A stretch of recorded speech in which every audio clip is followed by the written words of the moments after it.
cold at the touch, dead in the eyes, no signs of life no more. I put your love under the knife. Leave me to die here all alone. No signs of life no more, no. A crying dove may never fly.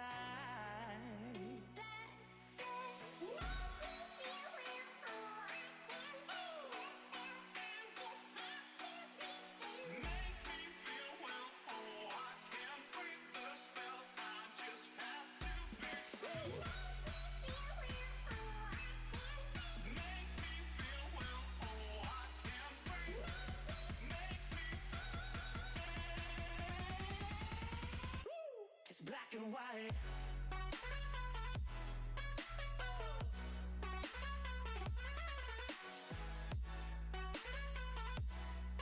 Yeah.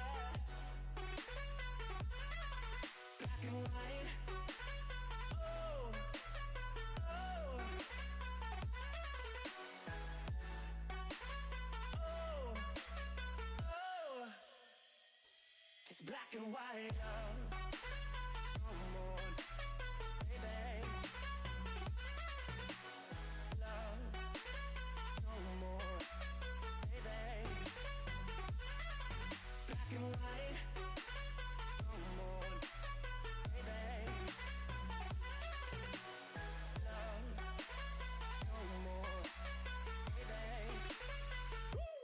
Black and white, just let me go. It's only right. For all I know, it's only matter.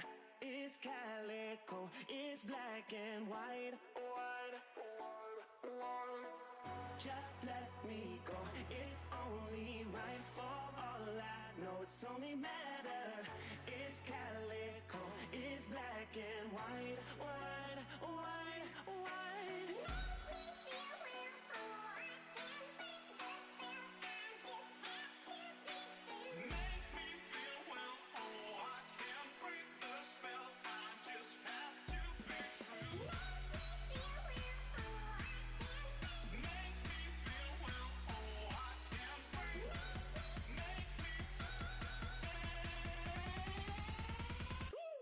Black and white.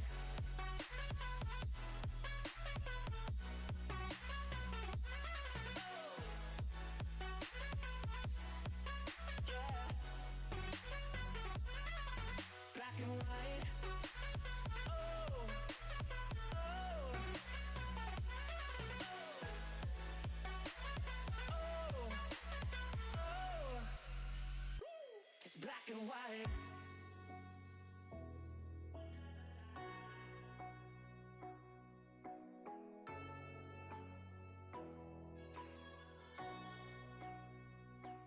Black and white.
And we are back live. I accidentally hit the wrong button. And we are live. It's your boy Verdict. As you can see, we are going to have a solo camcast again. But we're going to have I'm excited to introduce this guy. You guys already know him. This is your guy Zim. Zim's going to be co-casting with me today. Zim, go ahead and tell everybody what's up. What's up, BU, man? I'm here to get to watching some of your games, see if we can give a little bit of North American perspective into these top-tier EU games. I'm kind of excited to actually watch some of these. I know a lot of the teams kind of know me a little bit from the moderation side of things, but I haven't heard my voice over these games so much. No, so I was going to introduce you as the notorious Zim. I think, your voice alone just kind of spoke for itself. This is the guy that is always in chat, letting you guys know what's up, what's real over at the NA scene. He's always going to come over here and pick on us over here in the EU scene. We're going to have an exciting lineup today. I'm going to take a look at the standings, rather, because it's getting a bit interesting. We take a look, Division 1 looking pretty stacked, just like over at NA. It is pretty neck and neck. We got a Philly at the top of the board with 150 points. Kings, who we're actually going to be watching here, right there in second place. They're going to need a dub. They're going to need a two-piece here. They're going to need 2-0 this Bunker eSports team. But with that being said, Traj is going to be right there behind him, so it's still pretty neck and neck. Bunker eSports still in the contention here, 130 points for them. Acilium at 90, and Trizium Sinks all the way at the bottom with 50. These guys, as the stream is, I think this is going to be the last Mobile Mayhem for the season, if I'm not mistaken. So that is something we need to look into. Elevate on top for Division 2 at 130. Iconic at 90. Alpenfestung at 60. So that Division 2 looking not so stacked, but still great teams in that particular top 3 right there. We'll take a look at today's schedule. As I say that, we are actually in the lobby with Bunker Esports and Kings, both fighting for spots. Alpenfestung versus Ancient Esports. Team Elevate taking on Trizium Sinks for the third matchup.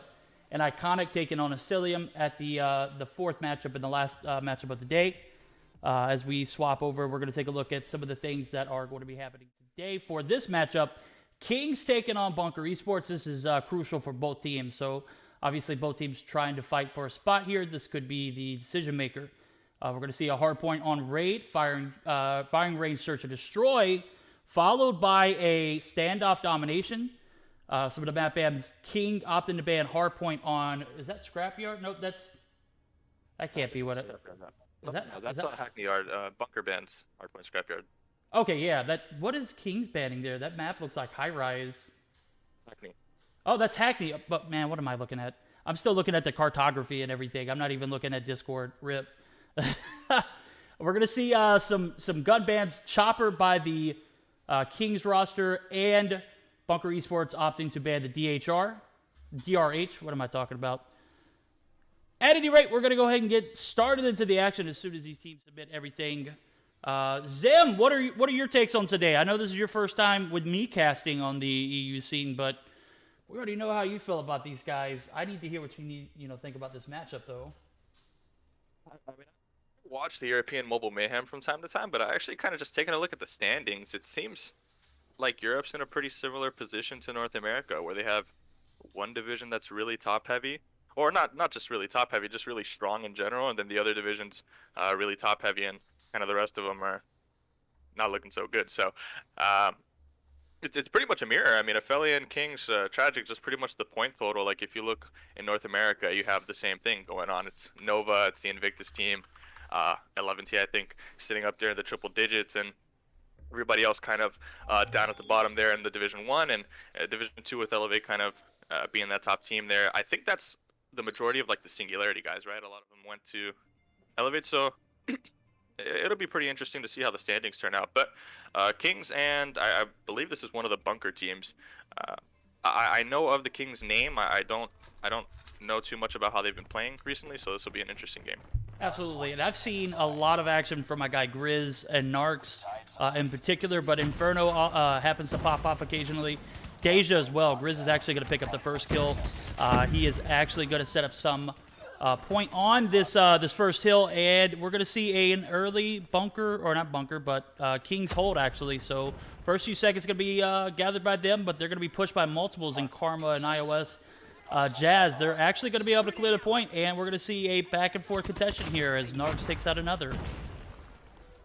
Pretty interesting start to the game, super aggro out of Kings, and just kind of looking at the weapon meta. I think that's one of the things that's going to catch my eye the most today is kind of seeing how the bans turn out. I know that a lot of the bans are often Chopper's like a really common one here in EU.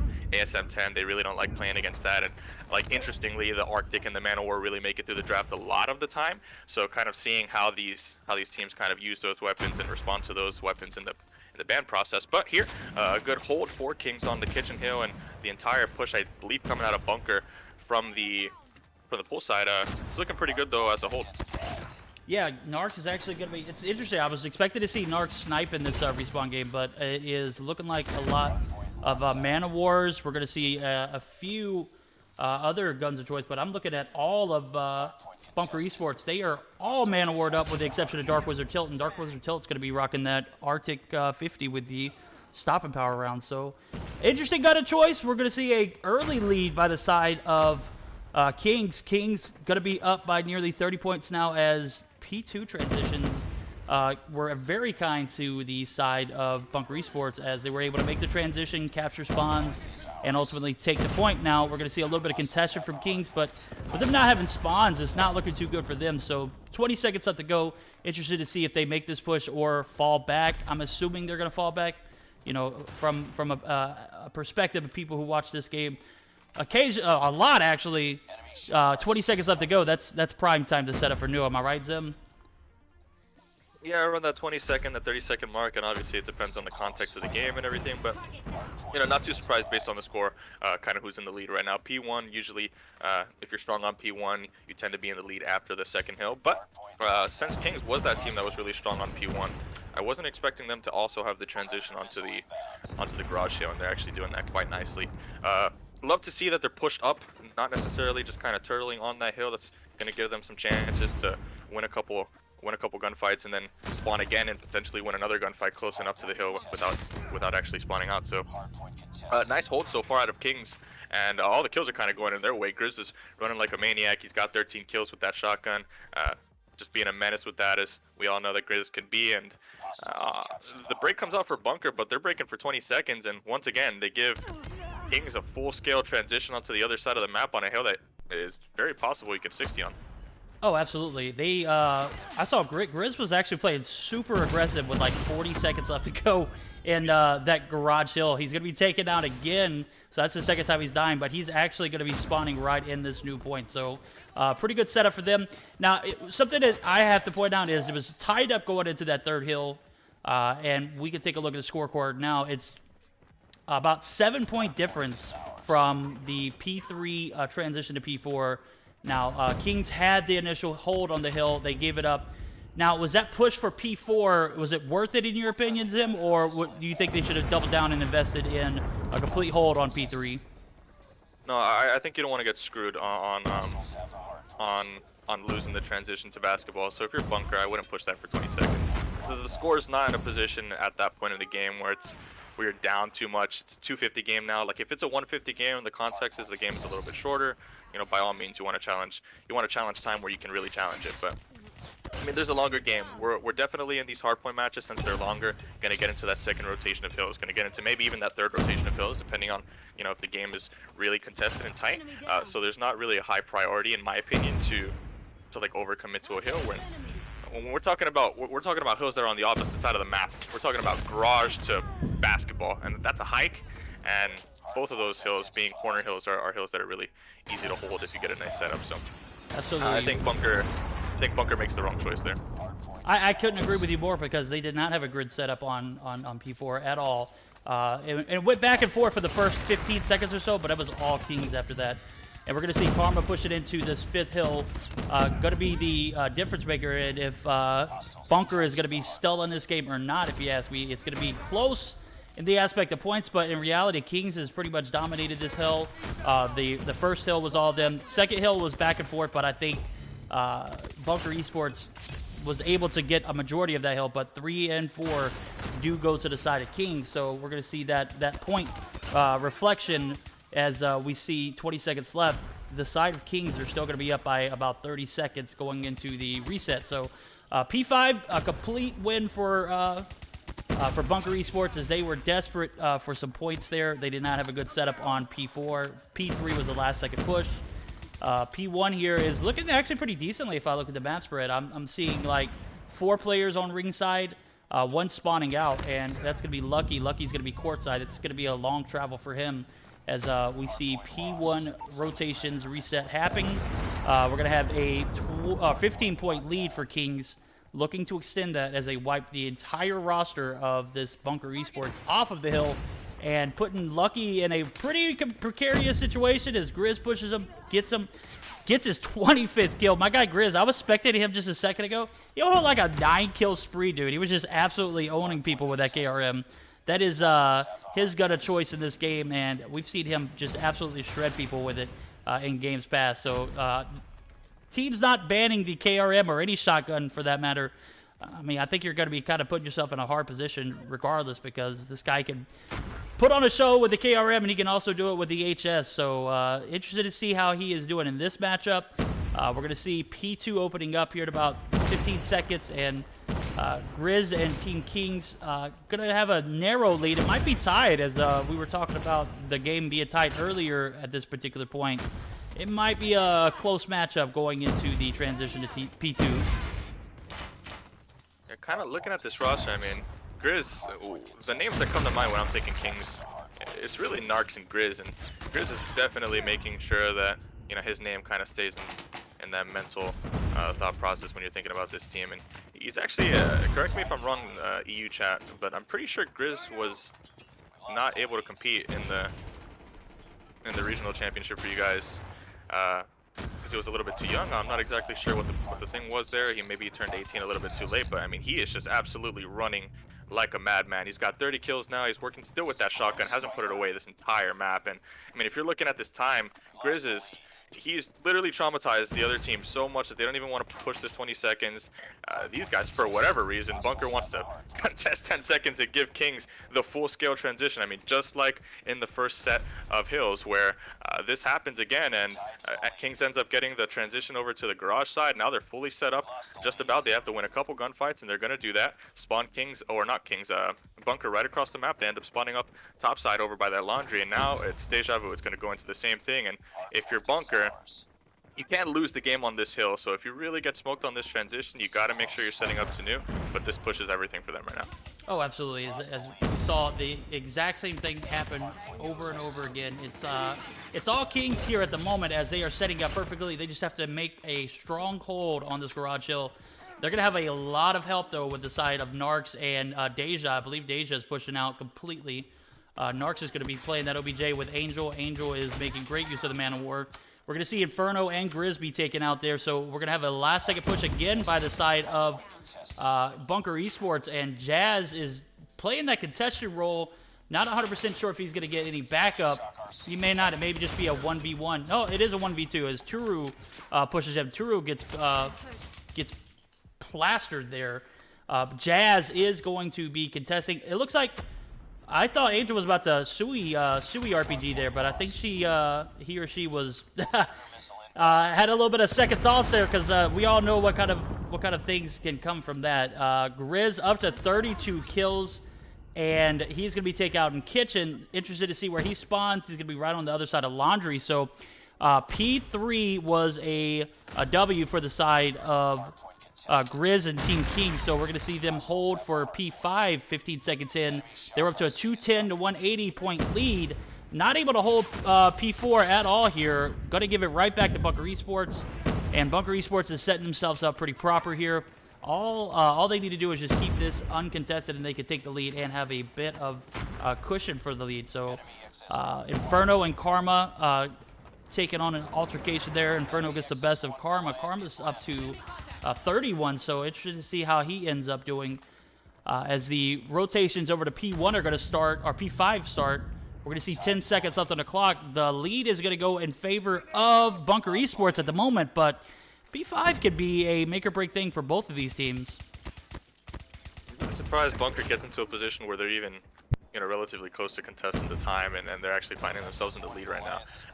The majority of this game, quite honestly, I've thought that Bunker is just kind of just rolling there, or just lacking brain on rotation. But I mean, this has been a tale of two people. This has been Grizz versus Karma. Both of them, absolutely just smoking the other person's team, and Grizz doing it with the shotgun, Karma doing it with that Man of War. But I mean, Karma's got his team in a position while he's actually on the flank right here. Full pillars control is exactly what you want to see from Bunker, and he's in a nice spot in this dig to kind of get some kills on this hill. With that Man of War, you're definitely in a good position. You've got that 3-shot weapon. It's a really comfortable position to be in, and just full Man of Wars out of the side of Bunker Gold right now. And if they win it, there's definitely not going to be a surprise here. But I'm kind of looking at the other roster. Why on earth is Inferno running an RUS? Why on earth is there why? What's that?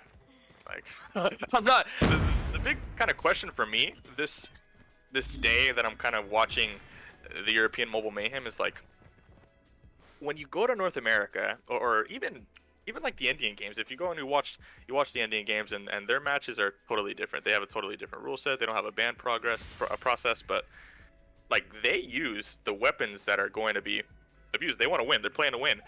And kind of coming over here to Europe, looking at these games, a lot of them just as a spectator too, I see really off-meta stuff when there's just prime time weapons, and I'm really kind of confused on how that's kind of being thought about, what the thought process is on that. But I don't think that there's a place for the RUS right now in the meta. Certainly not when the Man of War is around. Certainly not when there are other things around, and maybe they have to go back to the drawing board with that selection. But no, I completely agree with you on that. I think Bunker wins, and honestly, these games mean everything. I was looking at the standings, and if I just kind of, I don't know if the WebSocket's going to change your scene, but if I look at the standings right quick right now, a 2-0 over I believe this team puts them tied for first. I don't know what the context behind Aphelion playing is right now, but it doesn't look like they are currently on the match schedule. So if they win 2-0, I don't know if there's going to be a tiebreaker. I don't know if they win their division, but this could be, it would have been rather, everything for Kings. And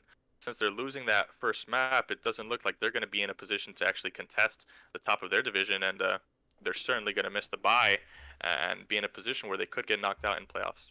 No, you're absolutely right. I think that is something that needed to be pointed out. I think Affiliate actually was only able to manage to get 10 points off stream today, as we saw XOXO again DQ. So Affiliate that's their final points, 160. So that is actually going to put them in a position to where Kings can only finish in the top 3. They can't finish in the... Well, actually, they could actually be bunked out. If Tragic wins today and Bunker wins 2-0, if Bunker wins 2-0, actually, even all they need is 2. Right. They just need to win the series. They need to get 10 points here. That would put them in a position to tie with Kings, and ultimately the tiebreaker would be the fact that they beat Kings, right? Is that right? wasn't actually. I didn't actually kind of notice that. So they're playing Bunker, who also is in their division, and they're only 10 points behind. I think, right? Is that true? That is Look true. again. Go ahead. Yeah, go ahead. Go ahead. Yeah, they're 10 points behind. So yeah, Bunker just needs to win the series. They don't need to win 2-0 or anything. It doesn't matter what it is that they actually do in the series, how they win. But as long as they run out with a dub, they'll actually put Kings in a position where then Tragic has to lose. So if I look at the schedule, who's Tragic playing? I don't know too much about these teams. I know about the good ones. I don't know about the. I don't want to say the shitties, but oh, Tragic already played. I think Tragic DQ'd. Oh wow. Who DQ'd? Who DQ'd? Because they're not on the schedule. And Aphelian's +10. So was Aphelian +10 via DQ over Tragic? So what I'm What's the reading rest is of the- Tragic is currently 1-0 off stream beating Salem. They're more than likely going to get 20 points from that. That's actually going to put them in a position to be tied with Aphelion. And since I want to say Tragic beat Oh, they're Aphelion. playing Salem? They're playing Yeah. Salem? Well, Yeah, they're according playing to the Salem, yeah. standings, Salem is trash.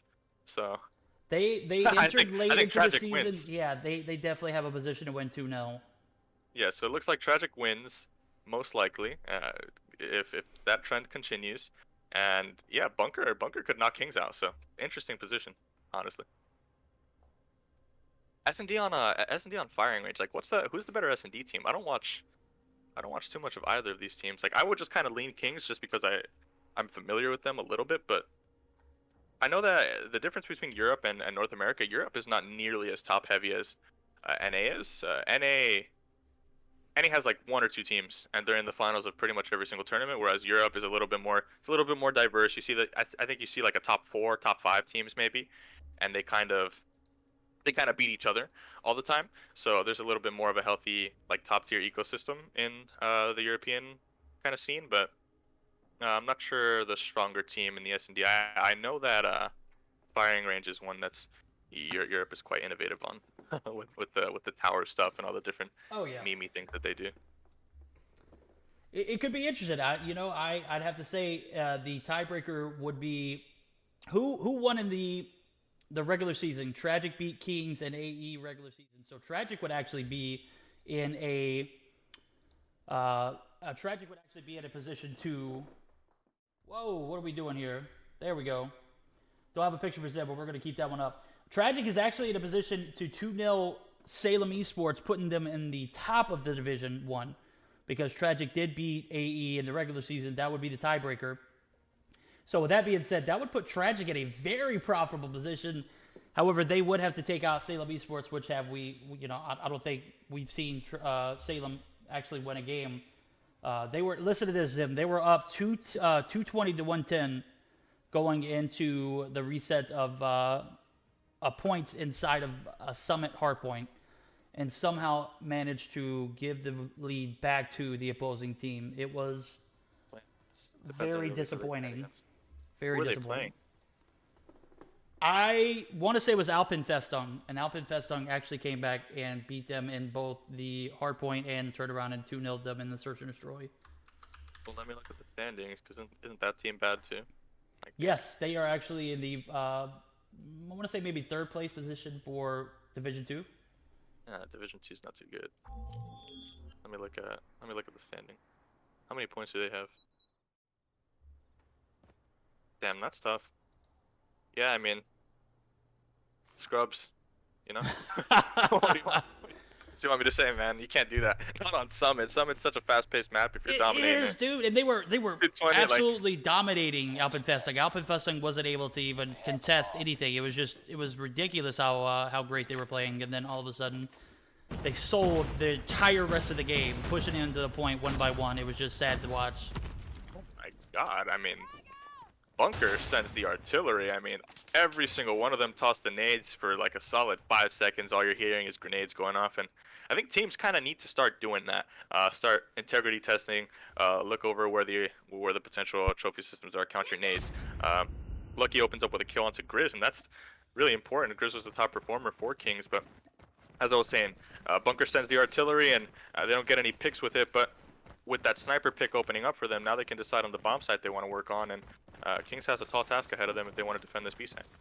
Yeah, we're gonna see the transitions for the side of King, or for the side of Bunker Esports here. They're looking to 2-0 these guys from from Kings. Good God, I'm getting tongue twisted left and right here. They got a 4v2 situation going on, so this guy looking pretty strong for the side of Bunker Esports. As Jazz takes out Inferno, Narc's gonna get the trade onto Dark Wizard Tilt. So it's Narcs versus the rest of this Bunker Esports roster. He takes out another and Jazz. So he's actually made this a little more manageable. So Karma, Lucky, and Turu 3v1ing against Narcs. Narcs is a one-man army at the moment. He's got 2 kills on board. He takes a shot under Karma and misses it. I'm not sure how he missed that. That would have been clutch. Narcs isn't a scrub, man. He's got this Arctic 50 in hand. If there's a weapon that you want to do it with in S&D, it's definitely this one. I'm interested to see that kind of nobody pre-fires that little crack. He takes Lucky off of it anyway, because Lucky, for whatever reason, gets off of that heady, and he still knows certainly that there's a guy behind the bomb site, Karma. He's going to take him out, but I mean that's a matchup that I'm going to kind of be watching a little bit more as this game goes on. Karma really kind of renowned for being one of those top snipers in Europe, and if that's the case and you're down 0-1 now with potentially an opportunity to kind of get knocked out of playoffs, he has to have a really big performance in this S&D and not get picked off by the Dark Wizard guy on the other team.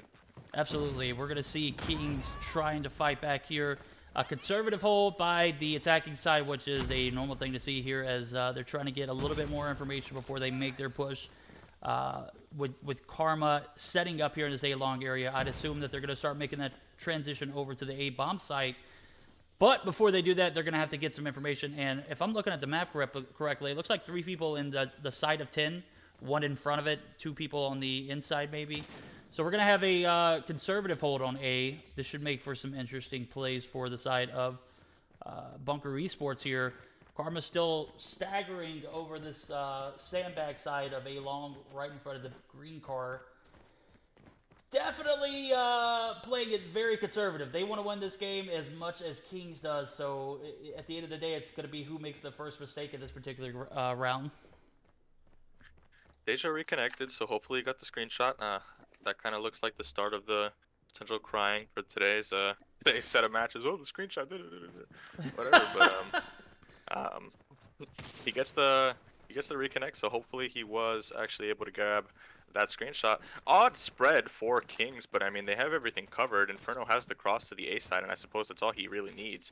He sees the trophy go down, he sees the guy slide onto the bomb side, so shortly after, it looks like we'll be seeing the Kings people transition onto that side of the map. Kind of check the utility here. The nades are going to start to fly out for Kings, hopefully get a kill with one of those things. And Narcs is in a position on that pinch where he's got a guy in front of him. I believe that's Turu. This is a really big engagement on the back end here. Narcs misses the shot onto Dark Wizard. He's going to miss 2 actually, and he's going to have to get out of there. And the trades are going to be really tough now for Kings if they want to retake the site. Absolutely. We're going to see a 3v4 ensue as Lucky takes out Angel. Karma's going to take out Grizz, so Karma and team Bunker Esports trying to close this thing out, but they're going to have 2 people. Oh my god, Dark Wizard Tilt and Karma getting 2 big frags. They're going to go up 2-0 here in the Search and Destroy. And this might be some end of the season devastation for the side of Kings, so we've seen played very consistently throughout this tournament series. Definitely not the spot they want to be in at the moment, as they are potentially on the brink of being eliminated from the tournament, the tournament series. Am I right? This is for playoff rights. Am I correct? Yeah, this is for playoff rights right here. Grizz, he's gonna get a little bit of a shimmy on the other guy coming out of the con area. He's pulling the stun. He gets caught pushing with that stun out in his hands. He's gonna get taken out from Jazz, and Narcs and Inferno are gonna trade that off, make the equalizer work out. Inferno's got 2, and Narcs is gonna help him out. Inferno's got 3. That's a clip right there. Bomb is down, and now it's just Turu with the Mana War. 1 versus 4. I think that this is the first round most likely. That Bunker Gold is going to give up to the side of Kings, and you know, at any point in time, if you got to start when you're down and you don't have any rounds, you got to start with 1 round at a time. It's that round that you're currently in. Never a better opportunity to grab one than the one that you're currently playing in. So right now it looks like we've really got 2 people just kind of dragging Kings along, Inferno and Narcs. It's still early in the game, but we gotta see a little bit of something from an Angel, and we gotta see something from Grizz, and I think that those are 2 players that can definitely give you a little bit of that as the game goes on. Absolutely. I think Grizz is just finding a difficult... He's trying to find an area where he can utilize his shotgunning, and it's just not panning out at the moment. I think Bunker Esports is doing a great job of, holding Grizz to to areas where he can't make, great use. I've seen him get taken out inside of that trailer area. Someone sniped him. I believe it was Karma, or not Karma, but Lucky a few rounds back. And he was behind that little, where that knocked over desk is. So he was definitely in a great position to use that shotgun. Just was, spotted before anybody made their transition into trailer. So good job from Bunker Esports holding the Grizz back. We're going to see a 2v1. And Kings, you found yourself in a good position these past few weeks. Now you're in a position where you have to win this series in order to move to the playoffs. So it doesn't matter how you do it. It could be a 2-1 here now, but you absolutely can't give these guys anything, because if you lose, I'm under the impression that Kings would be below Bunker Esports. So Tragic does get the points off stream, so that's going to put them tied or in second place with 160 points as that bomb goes down for the side of Bunker Esports here. We're going to see a trade from Angel. Angel's stepping it up, getting their first kill of the game. So we're going to have a 3v4 ensue. Karma's got a pretty good position on the opposite side of the bomb. He's going to take out Grizz. He's going to take some shots on Deja. Deja does get the better half of him, but Dark Wizard tilt there to get the refrag. So we're going to see Dark Wizard playing this row very well back here on this shower sides of things. He's going to get a shot on Angel, and Truru is going to get the cleanup. They are going to be up 3-1. Tough situation for Kings to be in. Grizz, at some point, if he's not already off of that shotgun, you kind of want to see him swap. We're still early in the match. I don't think you have to hit the panic button yet, but when you get into that 4th round that you're down, that 5th round that you're down, and this shotgun just isn't working, you gotta be a little bit more flexible. You gotta switch it up a little bit. The spread has pretty much been the same for the side of Kings, but this time they identify early that the side is going to get planted onto A, and 2 quick kills, a nice bomb from Deja is going to come through, and they're going to get that. Grizz is going to finally make use of that shotgun in the trailer area. That's the position you want to be in for him. They got a nice wipe. Only Angel goes down. It's pretty clean, and they're going to equalize it and just get a round closer to tying this game up. Yeah, they're going to have to find some kind of equalizer in this matchup because, I'm taking a look at the standings in between rounds and whatnot, and I did see Tragic go 2-0 in the series against Salem Esports, so they are going to be up to 160 points. That's going to give them an easy second place. Bunker Esports not going to be able to get up there and contest that, and it's really going to determine if Kings can get this series win. This is actually what it's going to boil down to. So this is actually a pretty exciting matchup, if you ask me. Grizz and Team Kings have to win this series in order to go to the playoffs. They can't lose and give these guys one game. You can't do anything here other than win. I'm taking a look at Grizz. Grizz is just going on the carousel here, as 3 players now are down for the side of Kings, and Kings are not looking as strong as they should. We're going to see Karma and team take some shots on the Grizz. Grizz is going to be one shot. It's going to be pushed by Lucky, who wants him to come out. He's baiting him. Go ahead and bait him, he says. Grizz is going to rotate back inside of this trailer area. He's got 2 players for the side of Bunker Esports on the outside waiting for him. So he's kind of in an odd spot. He can't really push out any further than that because he will be pushed by 2. So Angel and Grizz now trapped inside this trailer. Definitely not a spot you want to be in, considering what is on the other side. At any point now, they're going to hit this, and Angel's going to get that bomb over to the side of the A site. He's going to try to put it down, but you're 4v2. You got to get a kill. There's still 30 seconds left. Angel's got one onto Dark Wizard, and Grizz has been an absolute maniac. He's just running in and out of these doorways. He's got to get this kill onto Karma. He misses it, and Angel's in a super tough 1v3 situation, or 1v4, whatever it was. And they're going to lose that, and if Kings can't string a couple rounds together here and get this game tied, before you know it, you're going to find yourself down in that 5th round, and 3-4 is a lot different, a lot more different. It feels a lot more different than being down 5-2. So they need to get something going here. They're finally on the offensive side. It doesn't look like they're going to screw it up so far. They're definitely committing to this A side, and maybe this is what the side of Kings needed. To just switch the side, play a different pace, make sure they're getting bombs down, and try to hold the sides that they're playing on.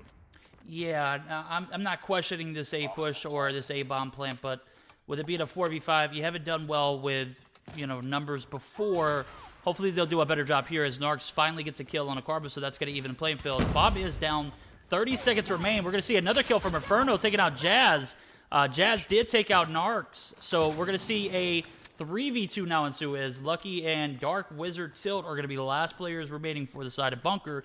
This is exactly where you need to be at if you're Kings, and Kings finding themselves in a position to actually get another round here. Hopefully they can keep that same momentum and take this to a game 3. If not, we're going to see Bunker eSports going into the 3rd place position at a solid 150. So if you're Kings, this is not the way you want to end your season. You don't want to end your season selling 2-0 to a team that you could have potentially beaten. We saw the hard point, and we saw, how close that was. Obviously, Bunker Esports had a phenomenal game there, and this Search and Destroy has not been looking too shabby either for the side of Bunker Esports. So they are making their campaign run here. Can they take out Kings? That is the question. They are in a potential 2-0 position to do so, and clips Kings out of the playoff spot, putting them in 3rd. But they're going to have to do it this game, and if it goes to that next game. So either or. We're going to see a conservative hold now for Kings, as it looks like they're going to pretty much give A to the side of Kings if they make that rotation over. But I want to say there's one player on that barrel side of the map who just pushed up pretty aggressively. Who is that? Is that Karma? That is Karma. Karma pushed it up aggressive onto this A-long area. He's got 4 players pushing in, and he is going to be immediately spotted and taken out.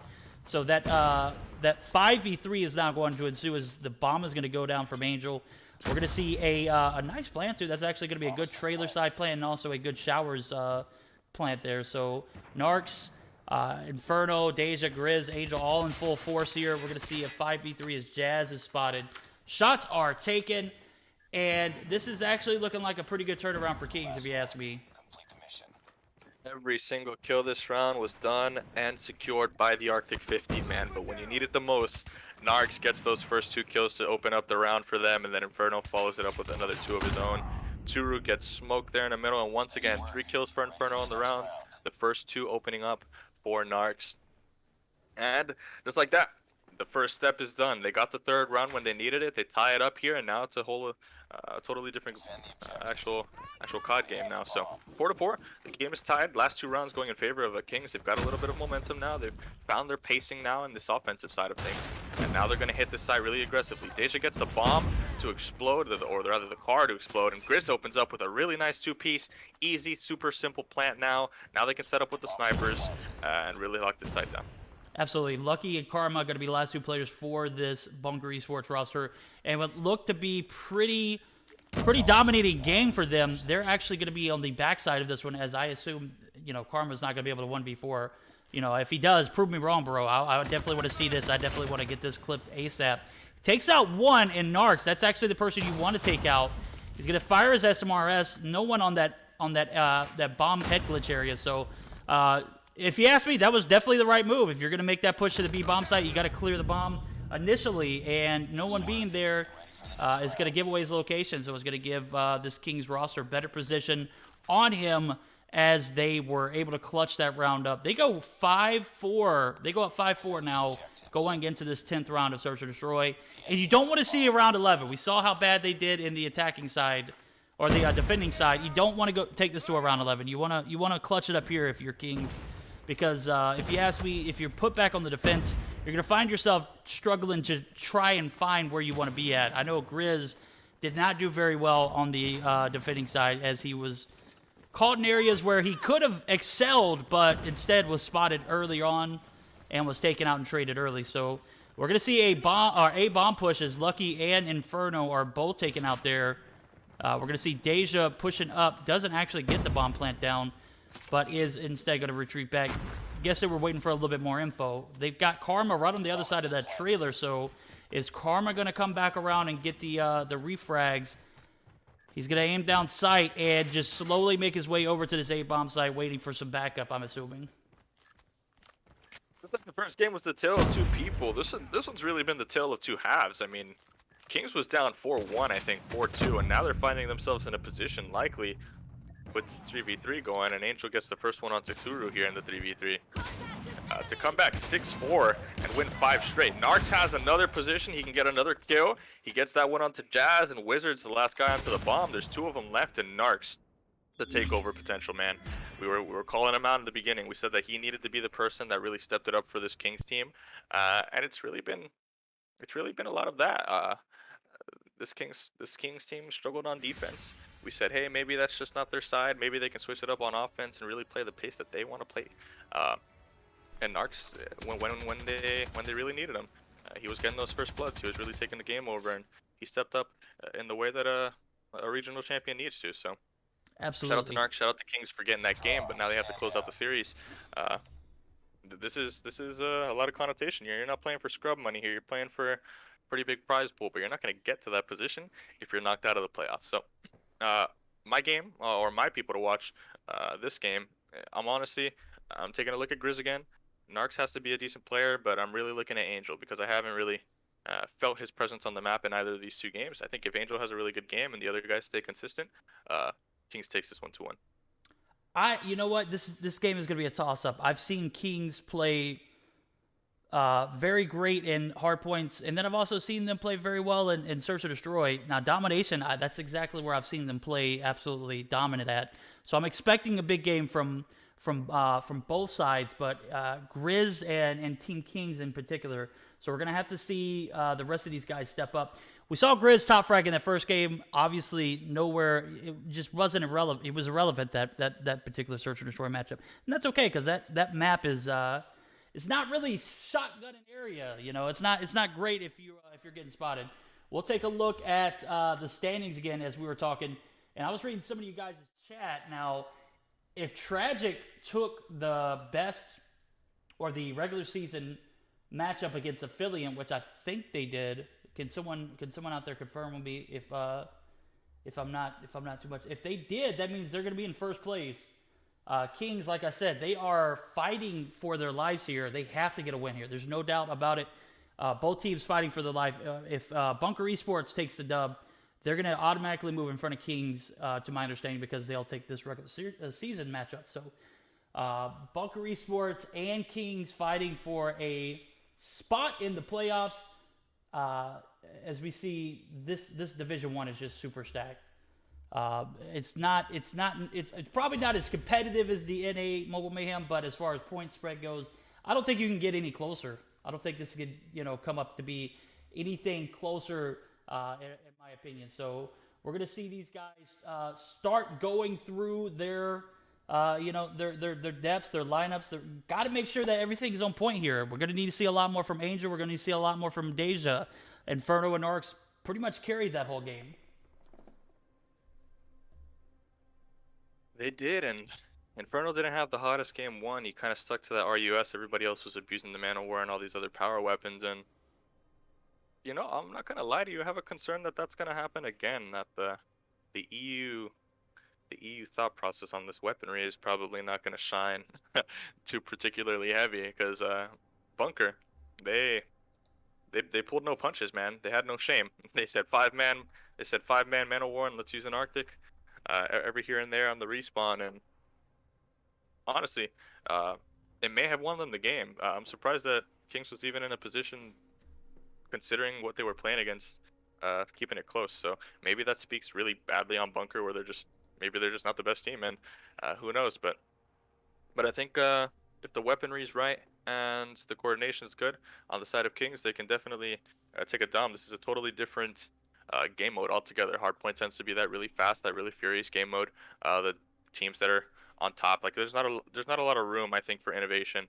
A lot of room for kind of thinking. In Hardpoint, you just gotta kind of do it as you go and make sure that you're vodding, and those decisions will come naturally. You got to train yourself to make those split-second decisions, whereas in Search and Destroy, definitely a cognitive game mode. Domination, more of a cognitive respawn. I think that you can really properly plan out these doms, like, this is my early game, this is my mid game, okay, I have some streaks, let's make a late game kind of coordinated, thought out, like, plan of attack, and you can do that in Dom, especially on a map as wide as this, where there are those 3 lanes, and you can kind of sneak around and get to the back of those things if you're extending for other home flags and such. But I think that this is a map that we'll actually see the smarter team win, I think. Who is that smarter team? I guess we'll just have to wait until this game's over to make that accusation, or to claim that accusation. I don't know. to claim that team. Let's see who plays smarter here, and I have to 100% agree with you.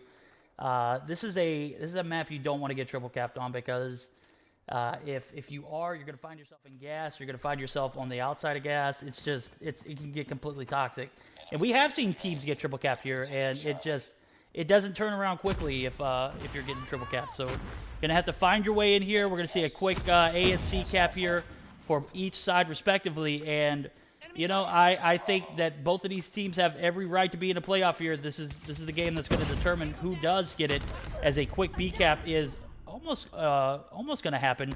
If Jazz was right there in the spot to get a cap there, but just didn't capitalize, so there wasn't enough communication for the side of Bunker Esports to get that cap down.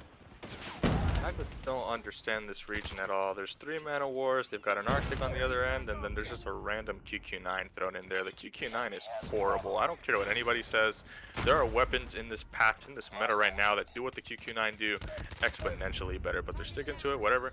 Maybe they know something that I don't, and I have the best analyst in the game working with me, so I think across the board it's pretty uniform. The QQ9 is trash, but it's working for them so far. They've got themselves the 2 cap. Kings was able to get a nice wipe to start, but didn't really matter, as Bunker is able to get those kills that they really needed to get in the middle of the map and get the cap anyway. But I mean, with the mana wars now, and just kind of looking at the position, the side that they're playing from, that statue position is so important. This tractor, you can hold it really well. That top market area with these mana wars, it's really tough. If you're running into that, looking down a lane, that 3-shot weapon, you're just gonna get smoked a lot of the time. So this will be an interesting viewpoint, and see if Kings can literally do anything here on the flip. Yeah, we're going to see a quick B and C cap for the side of Bunker Esports. They're actually on the outskirts of A too, so they might be in a position to triple cap here if they take Narcs out. They do get Narcs, as Karma is up to their 6 kill, Lucky up to 4. It looks pretty even across the board if you're looking at the side of Bunker Esports. However, on the side of Kings, it just looks lopsided here. Narcs, Angel, 7 and 5 kills respectively. Grizz, Inferno, and Deja just, I mean, they showed up to the game. They're just not playing, if you ask me. This is definitely not the position you want to be in if you're Kings. You're in a quick triple cap at the very beginning of this first half. And if they can't get their act together, they might be taken out of the tournament series here. I'm actually mind blown that Kings is getting 3 caps on this map. You don't see that too often. This is a tougher map to first of all 3 cap and then hold the 3 cap. It's a really difficult kind of side to do it. Good for them that we're not actually playing to 100. Otherwise the round, or rather we are playing to 100 now, not 75. Other words, the round would have already been over. But honestly, that may be bad. If there was a mercy rule, Bunker would kind of be pushing into that territory right now, and it doesn't look like Kings, off of their spawns, really have a good idea of what it is that they want to do. A questionable decision to cluster strike that. Flag, you're at 93 points, dude. Just save it for the next half. Save all your streaks. They dropped like a sentry. They wasted another pred there. Like, you're 10 points away from winning the round. That could have been score streaks that you use to make this score even worse in the second half. But that is 26 to 100, 75-point spread. This is not looking good for them. This is not looking good, and I'm just looking at a hella stacked Bunker Esports lineup. They won a spot in this playoff, and you can tell because everybody in their team is pretty much contributing here. We're going to see a quick 2-piece for the side of Narcs and Lucky. Lucky does get taken out. Narcs is going to push out of that box area. You find yourself in a position where you may not be able to dig it out. You might not be able to dig yourself out of that 26 to 100 deficit. This is something that you're probably going to have to triple cap a majority of this half on just to even recover from. You know, double cap is going to be where you're going to have to start off at, though. And as I say that, we are going to see a B push and B cap for the side of Kings. So they're going to get a quick 2 flags, but is it going to be enough, though? They're going to have to push up aggressively and play for their lives as Narcs and Grizz finally found his groove. He's up to 12 kills, but how does that translate to points? It doesn't, because they got obliterated in that first round. The second round is looking a little better, but they're still down by 70-plus points. So Kings find themselves in a deficit that they might not be able to make it out of, as C is in fear of being capped now. We're to see Grizz come through with the XS1 Goliath, and He's going to eventually get C back. So this might be a triple cap for the side of Kings. No, Jazz is going to get a 3-piece with the Pred missile. Jazz playing 200 IQ. And A is not going to be capped either, though. So we're going to see an A-B hold for the side of Bunker Esports. B is a potential. They do get the double cap. And again, Bunker Esports is going to extend their lead. I mean, at this point, there's more of a minute, 60 points separating, way more. Actually, there's right about 60 points separating the two teams, and just in seconds alone, that's a minute time. And the score is just at a point where Kings needs the triple cap, and they need the triple cap right now. And it doesn't look like that's going to happen. Holy, oh my God, Jazz gets turned on, and he should probably reconsider if he wants to continue to play this game. But regardless, man, triple cap, this looks like a pub match. The person that I said needed to really kind of step up for them really has. Early on, he was doing well. Angel, he had that 9 kills at the early, but he's kind of like plateaued, and he's been stuck at this 9 kills. And if I'm looking at the scoreboard, man, somebody's got to say it. This dude, Deja, is 2-20. He is 10 times negative. He's not double negative. He's not 5 times. He is 10 times negative. This guy needs to, I don't know if his internet is bad. I don't know if he needs a new set of hands, but he needs to do something. Otherwise, this, I mean, honestly, at this point, you just got to play for pride. You can't go. You cannot be 2 or 3-22 on this stage against this team in this situation. Not boding well for him. And he's about to get turned on by Jazz. No, he's not. Jazz is gonna actually die to him. But I mean, the game is over at this point. There's no coming back. At this point, if you're Kings, you just want to make the score look a little bit nicer. Absolutely. They just got absolutely mopped here. A quick triple cap in the first half, followed up by a second half triple cap. They were on the ropes the entire game of this domination. So at this particular point, you gotta save face and figure out what you're gonna do moving forward. As you started the season off strong, and everything was looking very great for them. Almost at a potential of first place, standings. But as we're sitting here watching it here, this is absolute slaughterfest. My guys, Bunker Esports coming through in the clutch. Jazz 25 kills, Karma 28 kills, just making this game look super easy. The time is not going to be, of a factor here as we see the game closed out. That's 200 to 81. These guys didn't even make it to triple digits. Oh my! I mean, maybe I don't know. Like I can't make excuses for Kings. That was just so bad. But the thinking for me is like I keep coming back to these weapon choices. Like we have extensively in North America, at least on part of my analyst team, experimented with these weapons, put these weapons into tiers, looked at what these weapons do, where are the contexts that these weapons are really useful. And the QQ9 is not a good sub, man. Like, it's just not. There are subs that do that job, the same thing that the QQ9 does, better. And maybe for him, using that QQ9 is one of those, like, Nero type situations where Nero just, if you guys in EU aren't familiar with Nero for whatever reason, living under a rock, Nero forever, he just he was like one of those guys is like, the Type 25 is my weapon, the Type 25 is my weapon, and patch after patch, Type getting nerfed, Type not getting buffed. It was really bad. The HPK meta, the HG40, he was using the Type and the Type and the Type, and it was a comfort weapon for him, and he did really well with it at times. And it could be one of those things with Jazz or with anybody that's using the QQ9 where if you have an eye for it, if you have a really good feel for that weapon, it could be potentially good for you. But I don't know, man. I've seen people, a majority of the teams that I see play with the meta guns, like consistently, are the teams that you see play consistently and do well and are able to win their gunfights at any given time. So, the gun choice here is a little different. I've seen people ban the RUS at the beginning of the season. It's not a gun I've ever seen banned in Mobile Mayhem, if I'm not mistaken. They banned the RUS? They banned the RUS. So, I mean, there are players who have certain skill sets that allow for, the RUS to become relevant. But at the same time, like, when the meta is 3-tap weapons, it's the DRH, it's the... Who banned the RUS? The Man of War, the ASM-10. I have to agree with you on that. But with that being said, I've seen these guys slay out with RUSs. These guys put on quite a bit of a show. Who the hell banned the RUS? The Who is QQ9 in that particular Crypto? map, I've just never seen Crypto. be utilized very well. Team Crypto in week 1. Tragic Bandit in week 2. Who else banned the RUS? Don't. What? Come on, man. You can't tell me that this region is serious. What? Hey, Jazz was using the QQ9, and Jazz put on a absolute feast for us to watch. 26 and 17. You shouldn't ban it, though.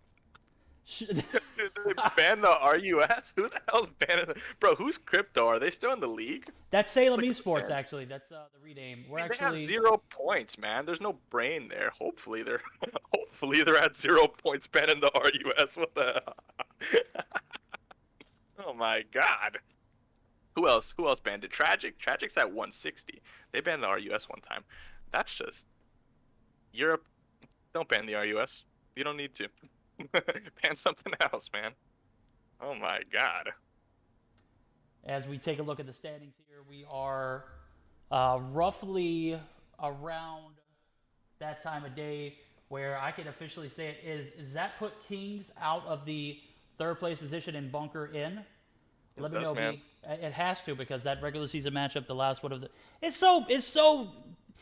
such a sad thing to see, because you watch a team like Kings compete, and you're going to see Alpenfestung get an easy third place spot on the opposite side of the bracket. That is just a it's an unfortunate thing to see. No knock to Alpenfestung, but when you got 4 teams that are in the 140 marker and up for the Division 1, you've got pretty much everybody on the right side of the Division 2 under 100 points. Like, you got to sit there and think, like, what happened here? Just failure, man. Like, it's hard to go negative in the Pro League. It's really hard. Pretty much, if you want to know the secret to going negative in the Pro League in the point standings, DQ your matches, man. Just don't show up. That's the only way that you go negative. Like, XOXO sitting negative 40. I don't watch Europe enough to know if XOXO is good or not, but that's a tough position. There's 0 excuse to be at 0 points. You just can't. You can't be a Pro League team and put up 0 points. Like, at that point, you got to go back to qualifiers. There's got to be another team. There's got to be like 10-year-olds playing the game that pick it up and just beam kids better than you guys are. Oh, like, I wouldn't say all that. Yeah. No, I'm saying all that. You gotta say it the way that it is, man. 0 points. I don't think in North America there's a team with 0 points. Let me actually look right now. I don't think in Latin America there's a team with 0 points. And if there's a team with 0 points in NA, they're bad. And I'll tell you right now. Let me look at the standings. Let me pull this up right quick. You pull that up. Status quo. Status quo has 0 points. Gotcha. Yeah, but they've DQ'd a lot. So they've actually won matches and lost matches because of their DQs. Let me look at Latin America. There's not a team over there with 0 points. 0 is tough, man. That's rough, man. On that note, I think we're going to transition to a quick break before we jump into this next matchup. Give me just a second to get a few things prepared. So, guys, sit back, relax, don't go anywhere. We're going to have Alpenfestung taking on Ancient Esports. We'll be right back.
All right, cool, man. Hey, Europe. Let me talk to you a little bit, man. Let me explain some of my opinions. In Europe, and once again, understand the context of who I am and what I do. I don't play this game. I don't. When I play this game, I play on emulator, and I'll be the first one to tell you when I fill in for scrims for any team, I'm going like 1 in 50. I'm going like Deja on Kings or whatever. The difference between Deja on Kings and me is that I'm playing on emulator, and I don't play COD M. I don't claim to be one of the top players in the world. So if I can put up 3 kills in a scrim, and Deja can put up 3 in bunker, I might as well come to EU and go pro, because that's tough, man. But as I'm saying, like with the weapons and things of that nature, it's so interesting to me because North America, you just simply can't do that. Your region, Europe, simply does not like meta abuse as much as the North Americans do. When you ban a gun, it's like the gun that you're not banning is getting spammed, and it's getting spammed, and it's getting spammed, and it's getting spammed, and you're just not having a good time if you're playing against things like Manowar. Like Manowar does not make it through the draft. Here, it looks like pretty much every team kind of lets it go through, and that's really interesting to me. So we don't see stuff like Q9. We don't see stuff like RUS. And that alone is really kind of interesting to see. I'm not going to do the whole EU better than NA better than EU thing or whatever, but like considering the talent that I know, that I'm familiar with, that's in North America, it just wouldn't be viable. So it's very questionable for somebody like me watching it over here. But nevertheless, we're going to watch Alpha. I don't even know how to say that. Alpha, I'll say, and Ancient eSports. They're playing a pretty interesting match. I don't know if this has a lot of context to the actual like standings. I'm not sure if any of these teams are actually like threatening playoff positioning. Tell me if they are or not, but if they are, it'll be an interesting kind of way to see if this has any impact on anybody at all. Absolutely. Maybe teams just kind of won't want to continue to study these guys, but other than that, I'm not sure if this has too much connotation to the overall grand scheme of things. It doesn't. Alpenfestung is actually going to cruise by in a easy third place positioning, as they have 60 points in Division 2. Iconic is at second place with 90, and Team Elevate 130 on the Division 2 side of things. Ancient eSports has failed to get any points this season, as they are sitting at 0. And EXO is actually going to be in the last place position with minus 40. So the map pick for today, Hackney Yard Hardpoint for the first matchup. We're going to see a Search and Destroy on Standoff, and then a Raid on Domination. So some of the maps that we see banned, Search and Destroy is going to be banned on Meltdown for Alpenfestung, thank God, because I hate Meltdown, Search and Destroy. And Ancient eSports going to opt to ban Hardpoint Scrapyard. So the Arctic 50 and the Man of War both going to be banned here. As we pull up the standings, not much of a a competition in the Division 2 as we see Elevate, Iconic, and Alpenfestung slide by easily in the first, second, third spot. The last three teams just not even, I'm not even sure they showed up this season. Salem eSports did get a last-minute bid to join the league, so I guess they have an excuse there, but in the position of Ancient Esports and XOXO, I'm not sure what happened there. I know they DQ'd their last two matchups, which only gave Affiliate 10 points here and only gave Tragic 10 points last game. So, you know, if you want to talk about where this league could have been without that, you'd probably be right back where you started, because Affiliate would probably be at 170 points and Tragic would probably be at 170 points. So Tragic would still be up top. When did Salem come in? I want to say it was maybe like 2 weeks ago. 2 weeks ago? 2 weeks ago. I'm looking at the schedule. It looks like their first match, according to the schedule, was February 16th. Is that right? Salem? Were they a different team name? They were Crypto. Crypto was added Crypto, yes, Crypto. Not last week, but they were added on the 9th. 3 weeks ago. So yeah, Crypto. That was the 9th.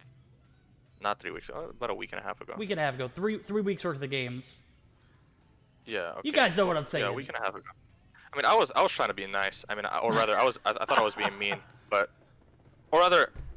sorry, tongue twisted. I thought that they were in the season longer, so it means that they were worse longer. But I mean, they were just added recently, so I'll actually withdraw some of my statements about Salem being trash, because I just haven't seen them enough. And if they're new, I mean, they've only lost 3 games. That's only 3 games worth of matches, so maybe they're not as bad as I potentially said that they were. But they almost won their first match against Alpenfestung Tuesday. I thought you were gonna be like, oh, they are. But like I said, they were up 220 to 110, and in that hard point on Summit, and completely sold the last bit of that game. Alpenfestung just came back and absolutely destroyed them, and both the end of that game and the Search and Destroy. We're going to see Alpenfestung here taking on Ancient Esports. So two of the teams that are in the Division 2 standings, one of them going to be moving on to the playoffs. The other one not even going to get this is their opportunity to get points. You got to get points. You got to save face here. This is, that's all I got to say about that. And Hack the Yard, one of my favorites. I'm not a domination fan on this map, but I'm a huge hardpoint fan. So this should make for a great game, if you ask me. Hack and Mar and Renzo are going to be the tops for this Alpenfestung roster, if you ask me. Renzo, he's going to be using a DRH. We're going to see a majority of 4 DRHs and 1 ASM-10. So that ASM-10 not getting banned, going to be coming into clutch here. We're going to see Renzo and team push up to P1. They're going to get a complete knock and spread off of the point. Going to be able to capture 10 easy ones there as they are going to go uncontested.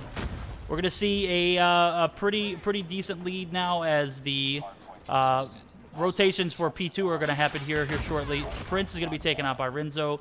And with that being said, P2 is going to be where the action is really going to happen at. What are your predictions in this matchup so far? That P1 tends to kind of be a little bit of a bloodbath. It looks like right now, I think it's Ancient Esports on that. Correct me if I'm wrong. I think that red side is Ancient Esports. You're right. Blue is the Alpen. How do I say that? Alpenfestung. Yes. Okay, so I'll just say Alp. I say Alpen. Alpen is okay. Alpen, yeah. Okay, is it a German team? That's a great question. It sounds German. It sounds like an aggressive word. German. It does. It does sound pretty aggressively German. Well, it looks like so far they're the ones that are set up really nicely onto P2. This is definitely a 60 hill. They've got a nice spread going on. I like to see the patience out of Ancient Esports, but I mean that patience, you can't sit too long on it, and then it becomes just too long to wait. Ancient's gonna get wiped out there. Still a whole lot of Alpen players on this P2, and they're in the lead pretty strongly now. P1 didn't really matter too much for them. They're getting the bulk of their time on this P2, and I mean 30 seconds left. If this wave doesn't work for you, you got to commit to it, Ancient. If it doesn't work for you, you better be getting up and getting set up on that new. You want to be in that L-wall area. You want to be in that top rooftop area. As Prince gets down here, and Fafix will probably get a kill. He actually gets taken out, and it looks like just as I said, that's pretty much going to be the plan. Ancient's going to set up for new, and hopefully they can kill off this first wave. if you're Alpin, you've got 10 seconds of this kind of scrap time from P2, and then you have another 10 seconds of intermission time just to get a couple kills. So Ancient's in a spot where they really need to get the kills, and they got to get it now. Oh, absolutely. We're going to see Hacken push in. He's going to be using that and abusing that ASM-10. We're going to see him pushed by Prince. Prince is going to pick up his 4th. And P3 battles are going to begin, and the initial rip, off their initial rip, is going to go in favor of Alpenfestung. So they're going to be extending their lead going against this Asian esports team who has yet to put a win in their resume. So definitely, you know, you're not going to make it to the playoffs, but you definitely got to put something on the board here to just show that you can contest at a league like this. And, you know, ending the season with 0 points is just unacceptable in my opinion. You know, I'm an old school guy. You know, I want to win everything I play in, so I tend not to play a lot of games because I don't want to be that guy. I want to be best at everything I play, and obviously that's not going to happen. So if you're Alpenfestung, you're going to look to extend that lead that you already have. You know, it's not necessary, but Ancient Esports, I think this game is more crucial to them, if you ask me. Would I be wrong? I mean, probably. It looks like they're the team with the 0 points right now. Alpin at least has a couple, a series win, maybe 2 under their belt. And Ancient, I believe Ancient's one of the teams that's been here a little bit longer than maybe some of the other teams. So being at 0 points is pretty true to their physical roster. Correct me if I'm wrong. They've earned that 0 points. So right now it's not looking too good for them, but you know, maybe this is a team that just needs a little bit more time. Got lucky. Maybe with the lack of teams, they find themselves in the pro league and they're playing at the highest level here in Europe, and sometimes that can hit you really quick, and you kind of have to learn on the fly. But they break this hill, this green hill, and now they have to rotate or start to think about the rotation after this wave to the backside. Is a nice grab spike is going to get a kill onto Renzo there, but I mean, it's not looking too bad. The game is about halfway done. It's not too far out of reach if Ancient kind of starts to change some stuff together and they get all this time and rotate properly. Suddenly, with a nice hold on the next hill, you're back in the game, and you can make a navigation into this P1 and kind of try to do it over again. Absolutely. I think there is still plenty game left to be played here, as I see Fopix get a 2nd kill. He took out Renzo, which was huge. The rotations are going to come through for the side of Ancient Esports, and they're going to be set up proper here in P5. This could make for a hell of a run and, you know, make this a competitive ball game, but we're going to have to see, you know, a steady hold on P5 and someone actually playing in the objective. Hackett and Mar are going to be pushing up top. They are going to get the flip. They are going to get the point. So a great execution for the side of Alpenfestung, and they are going to continue to take the lead. And the majority of this P5, which was looking pretty great for the side of Ancient Esports, now looking pretty bleak and blunder as Renzo picks up 2, one with the DRH, one with the grab spikes. Well played grab spikes there. And Renzo looking to extend his kill spree as he is finally taken out by Prince, who is rocking that MP5 that we talked about earlier. He's up to double digits now, so he takes out Prince, or ZZ rather. So big kills for him. He's going to be pushing up to P5. I guess he's going to be playing that gatekeeper role. Can't do much in the range department with that MP5, but was able to pick up a few kills before he is taken out. So Renzo and ZZ are anchoring this team at the moment in the kill department. But Hacken not far behind. Hacken's actually right there with 13, so it looks pretty evenly spread if you ask me, and it is actually going to be looking pretty evenly spread on the side of Ancient Esports too. So Alpenfestung looking to clutch it up and take this first game. They only need about 60 points here as P1 looks pretty uncontested, and it does not look like anybody's going to be in sight to actually get in there. Venus is going to peek around the corner. He's going to be taken out. Well played by Hacken. So 35 seconds now remain, and it looks like, you know, Alpenfestung might be completely uncontested in P1 there. That's never a good sign if you ask me. 40 points away. I mean, if you break that 100, it looks a little bit better, I think. Ancient may not break the 100-point mark, but I mean, quite honestly, the score is really well because this Alpin team has just rotated a little bit better. This is one of those maps that you really need to be diligent on your transition and make sure that you're doing it at the right times. You're not in the wrong places too early. You're not in the wrong places too late. And you can kind of really get some time onto this. But, I mean, just as I say that, yeah, we're 30 points away from Alpin closing this out. But I mean, if ever there's been a perfect setup out of Ancient this game, this is definitely an opportunity where you've had one. So that guy on hill should not be challenging. Let your teammates do the work on the outside. Faf is going to get a kill with the Tempest here. And you know, one thing that I am kind of identifying that is really a staple in North America that I just really haven't felt in Europe. The difference, rather, like operator play is that much more, I think, like valuable. When it's pulled out in North America, I really see like a lot of thought process into it. I really see a lot of efficient operator usage. Whereas when I'm watching this game in particular, and maybe even the last game as well, the Kings game versus BK or Bunker or whatever, I'm not really feeling the operators. I see them. I mean, I see that they're being used and stuff, but there's just maybe not massive impact besides Karma, who was an absolute beast with the Tempest there.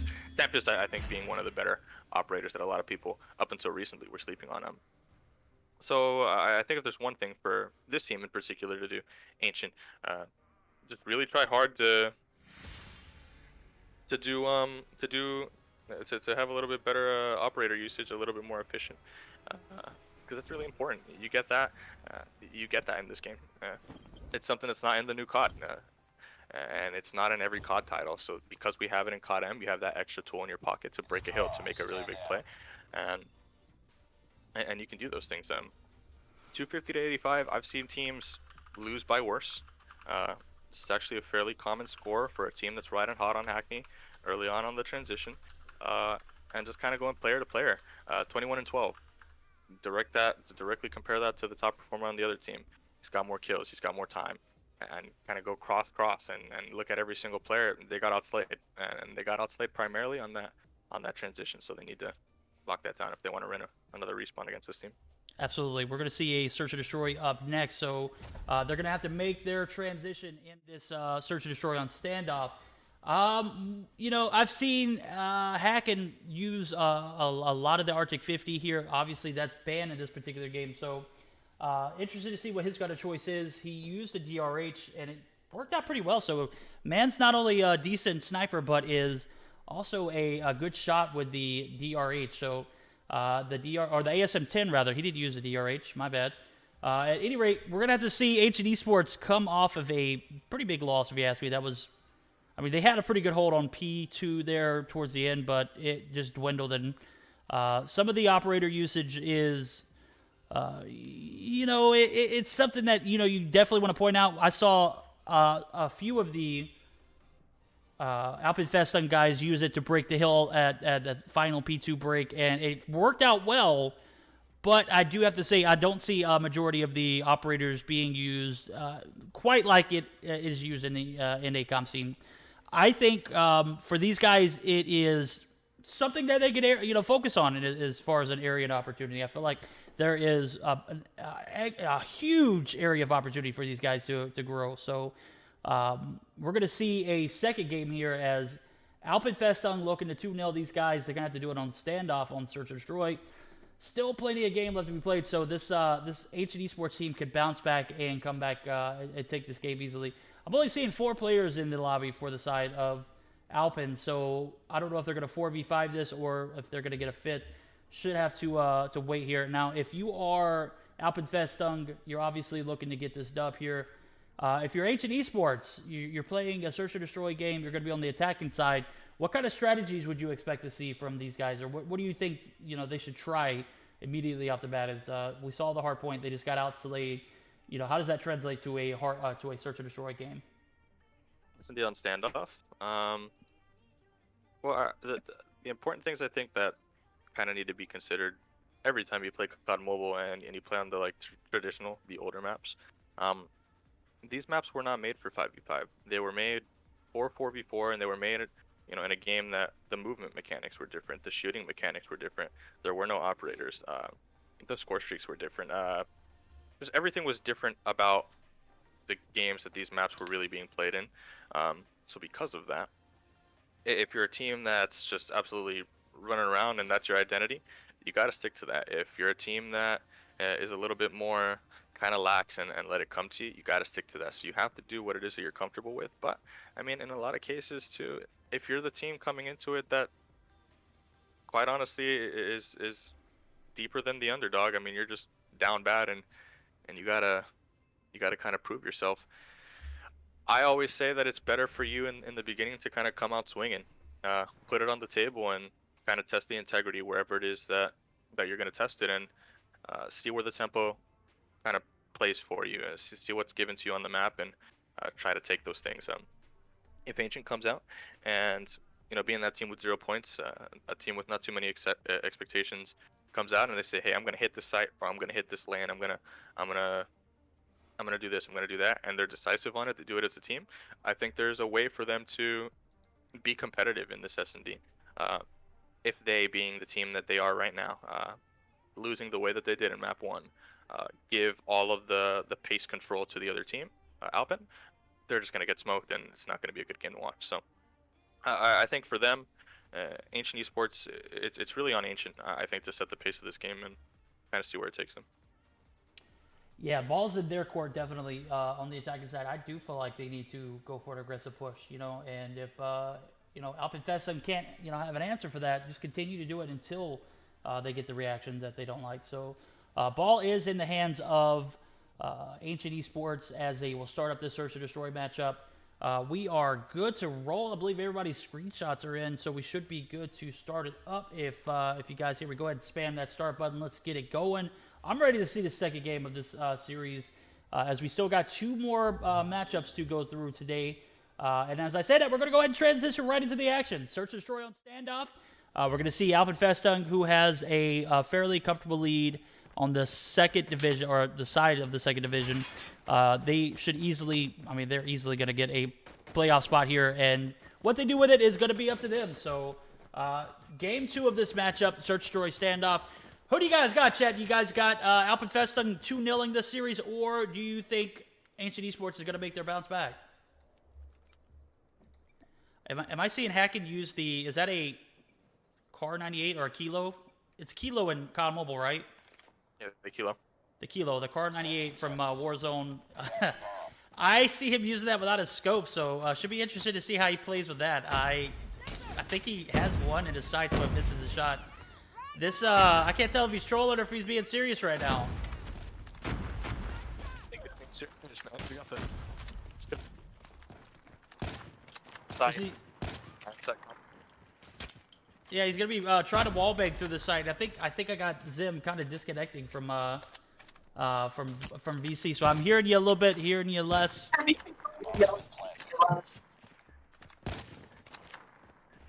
Bomb is going to be planted, however. We're going to have 37 seconds left for the side of Alpin to make their struggle over. Hacken still with this this Kilo loadout in hand, going to be making his rotations through mid. So it should be interesting to see how he pans out. He is going to be taken and spotted out. He's going to be spotted out by Jose and taken out by Jose. Hez is going to get the refrag. So Hez and ZZ going to be the last 2 players remaining for the side of Ancient eSports. We're going to see Hacken going for, or ZZ going for the Ninja Defuse. He's going to be denied by Fafix. Fafix and team Ancient eSports is going to go up 1-0 in this matchup. Or 1-0 in this Search and Destroy. Jesus. Where am I at today, dude? This has just been one of those days, my guys. I was not feeling well yesterday. I still have a little bit of a migraine right now, but we are trucking through it. Jose picks up 2 big kills. He's going to spot Mara inside of this cubby area. He's going to get 50% assist as Mara's taken out by Prince. Prince up to 2 kills for Team Ancient eSports. And Hacken finally switches guns and pulls out the Locust. Spots another and just absolutely abuses Lub there. Fafix is going to be the last player remaining for the side of Ancient eSports. It's going to be a 3v1. Bomb is not in his hands and is spotted by the team Alpenfestung. So Renzo and team know where he is located at. Going to go ahead and push inside of this bottom market area. Waiting for the rotations. We're going to see Fafix get taken out by Renzo. Renzo picks up another kill for the side of Alpenfestung. They're going to be tying this thing up 1-1. Ancient does what they need to do in the first round there. They got that first round. Now it's tied up. You're not down 2-0, so it's a good, I suppose, place for you to be in if you are Ancient. Here you probably want to open up at some point with the first blood, but they get it right there into the deli. Zeze goes down, and hopefully the bomb is going to get put down shortly to follow that, as Jose is actually going to fall for the side of Ancient, and it's actually a tied game right now, 4 versus 4. sniper warfare right now. A lot of people kind of going on, but I think the person that gets the next pick here is probably going to be in the prime position to win the round. Absolutely. As I say that, we're going to see Mar take out Fafix, so that advantage is going to be in favor of Alpenfestung. And Renzo is spotted by Prince, who was right around that A bomb site. He is going to be taken out. And oh my, Mar playing that barrel side of the A bomb site very well. Spots one of the Ancient Esports players and just absolutely abuses him. We're going to see Love, the last rated player, be taken out here by Hez. That's going to give a 2-1 advantage in the Search and Destroy game to the side of Alpenfestung, as they only need one more game here, and they will take the series 2-0. So Alpenfestung looking pretty good so far to the start of this matchup. Look great in the hard point. So I'm seeing a gun in the... Is that an AK-47 being used by Hez? Hez is rocking the AK. Is it? Who has? Oh, Hez. No, that's a 117. I think. Oh no, it is an AK. That is an AK, my guy. Good hand, man. The bomb has been planted. The AK. Not a lot of a recoil control, but we'll see if it works. But EU is always the innovator of the region. We're gonna see Hez pushing out of this top warehouse area. Takes a shot on Venus. Venus is going to be weak, but he's going to rotate back as he's going to pull out his AK-47. We're going to see one player. No, he's not. He's not actually going to be AFK. He's actually just going to be back there in spawn, playing that spawn area. And a awkwardly unfolded round is going to end, and it is going to go in favor of Ancient Esports. As I'm not sure what happened there for both sides. It looks like 3 players were in spawn for Ancient Esports, and we had 1 player for the side of Alpenfestung push up aggressively on this back alley area, ending up in the spawn and taken out ultimately by Ancient Esports. So we're going to see round number 5 be started in. We're going to see Renzo pushing up with Mar. Mar is going to be getting the refrag as Hackett was taken out by Jose. Jose is going to be taken out by Mar. So Renzo and Mar, Mar is actually going to be, or Renzo rather, is going to be taken out. So Renzo, Hackett and Hez going to be taken out rather early. Mar and ZZ, they're playing this this defensive role. Why are they pushing up so aggressively? If you're playing the Search and Destroy, you need to play it a little bit more conservative. The last round you played aggressively did not pan out. Now we're going to see Fafix take out ZZ, leaving Mar, the last remaining player for the side of Alpenfestung, to 1v3. He's going to have to take out Prince, Fafix, and Phoenix to get this round. Bomb is in the hands of Prince. Prince is going to get it down. And you know, from your point of view, Zem, what are you seeing from this matchup in this Search or Destroy? I mean, honestly, it's not too interesting. I think that Alpen's just kind of pushing. They don't need to. They just need to play their position here. They're on the defensive side of things, so. Kind of taking a look at cycling at where the people are dying. Has this over by the hay. I got a guy over there dead in the gas station area. Guys, we're playing defense. Like, chill out. The bomb hasn't even been planted until super late in the round. Let them get that bomb down, or not. You know, contest them at the bomb site. But you know, Alpen's finding themselves so far out of the places that they should be dying. I would say. And it's kind of giving Ancient rounds, you know, and even with Alpen doing that, Ancient's not winning all the rounds that they need to be winning either. So quite honestly, we'll see how that kind of goes with the side switching. But looks like Alpen's on the offensive side. Two of them are dead, and 5 people now for Ancient.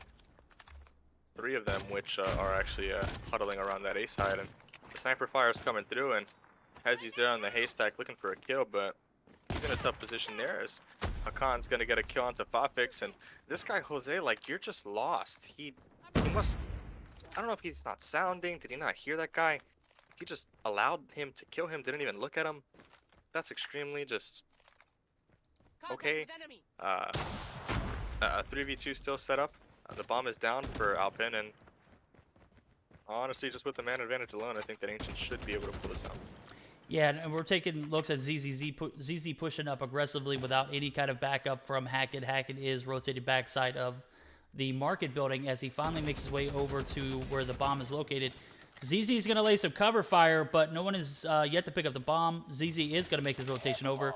We're going to see Prince be pushed by multiples. Prince takes out Hackett. He's actually going to be in a position to take out ZZ, but does not get the shots to land.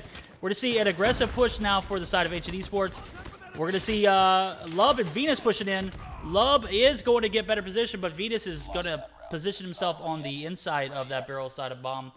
Does get the kill, and Ancient Esports is going to take another round. So they're going to be up 4-2 as we go into the 7th.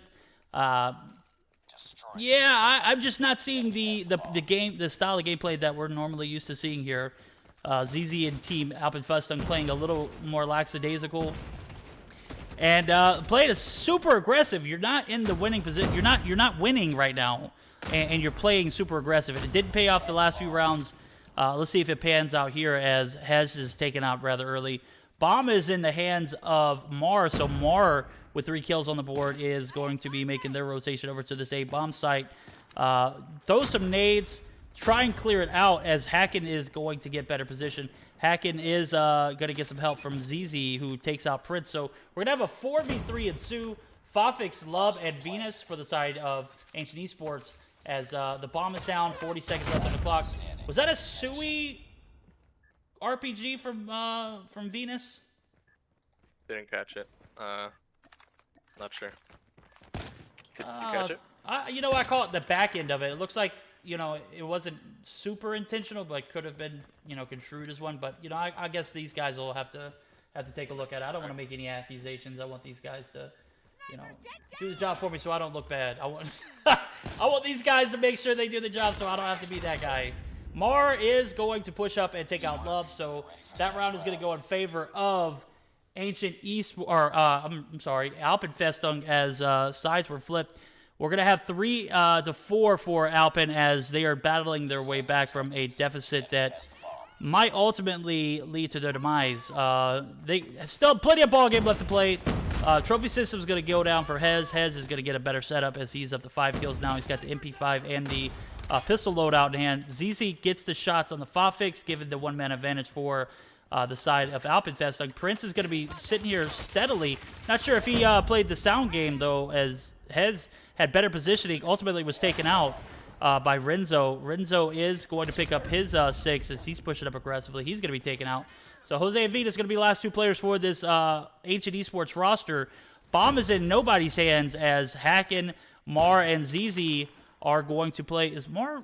Where's Mar? Mar's just playing this like graveyard area or front of courtside area, trying to get some traction. But Bomb is in no man's land on the barrel sides of things, and Venus lands a hell of a grenade there as he takes out Mar. We're going to see a 2v2 ensue, and Bomb is in nowhere to be found land as the rotations from Alpenfestung led for the bomb to just be right outside of that barrel area. As I say that, Hacken is going to get the bomb, going to get the plant down, and that's going to reduce the clock, or push the clock up, rather, to 45 seconds for the side of Ancient Esports to make the rotations up and get the defuse. Yeah, it looks like no matter how you cut it, just kind of after watching that back, given the context, he didn't have the RPG in his hand, and until the guy came out, he pulled it out and just straight up shot the floor. Killed himself in the process. That definitely looked intentional to me, and looks like that's gonna most likely end up being a DQ for Ancient. Feels really bad for them. You're in a position where you could win the map. You don't need to do that, but looks like 10 points more than likely going down the drain for them, regardless of how the map continues to play out. And I think that maybe Alpen knows that, and maybe that's a little bit of a confidence boost that they need to really kind of just start playing well to win this map anyway. So we'll see. But as we go into the rest of this game, there's only 2 rounds left for each team, rather, actually, to actually come out with the map win. So just for bragging rights, I'd say we'll see who wins this map. Absolutely, and it looks like Alpenfestung was kind of just giving it to them there for a little bit, just allowing them the opportunity. I'm not for sure. I think Alpen is starting off trolling, found themselves in a deficit. I think they like being in this position of being down and then having to come back, because I'm looking back to the matchup they had against Salem. They were down 220 to 110 going into the rotations in the hardpoint matchup against Salem Esports, and then they just came back and absolutely blew them away, winning the game 250 to 220. And I'm starting to believe that Alpenfesting likes to find themselves in a position of being down to see how they transition and come back, because, you know, this trend is just so popular with them now. As I'm thinking Venus spots Renzo here in the bottom part of this granny area. No one taking any shots, though. Let's see what Venus's point of view is. No, Venus is looking up. So Venus has no idea that Renzo is there. Renzo is going to retreat back, and we're going to see a 3v4 ensue. Prince is going to be pushed by multiples. Prince is going to be taken out by ZZ. Hez is once again obliterated. Renzo and ZZ looking to get this round. They got bomb in hand for the side of Alpenfest. ZZ has the bomb, needs to get it down, though. 30 seconds left to be played. Certainly think that if they aren't able to get these kills, they're going to have to do it by the planting of the bomb. So that's going to secure their placement here as ZZ pushes towards the bomb. He spots one in Lub. Lub pushing up aggressively, not 100% sure why. All he had to do was play a little bit of time. Get ready for the next round. Yeah, man, maybe they're just practicing the reverse sweeps. Like, I know that's a thing that I kind of coined, and the thing that I said a lot when we were on Tribe. We'd go down 2-0 in a series, down 1-0, whatever, in a best of 3, and we're practicing our reverse sweeps. So maybe that's what they kind of like to do. But regardless, now they're finding themselves up a round over Ancient Esports, and it looks like this 10-kill performance out of Prince will be all for none if they're not able to close out this map and help them out. So Absolutely. We'll see. They get the first blood onto Hakan, and now it's a 4v5. 4v5 going to ensue. That does not, you know, push Alpenfestung in any direction possible. We've seen them go down by 2 players and still able to secure a round. As we saw last round, they were down by 1. Able to come back and get the round as it was about to be time over. We saw Love push up aggressively. Again, I'm questioning that decision 100%.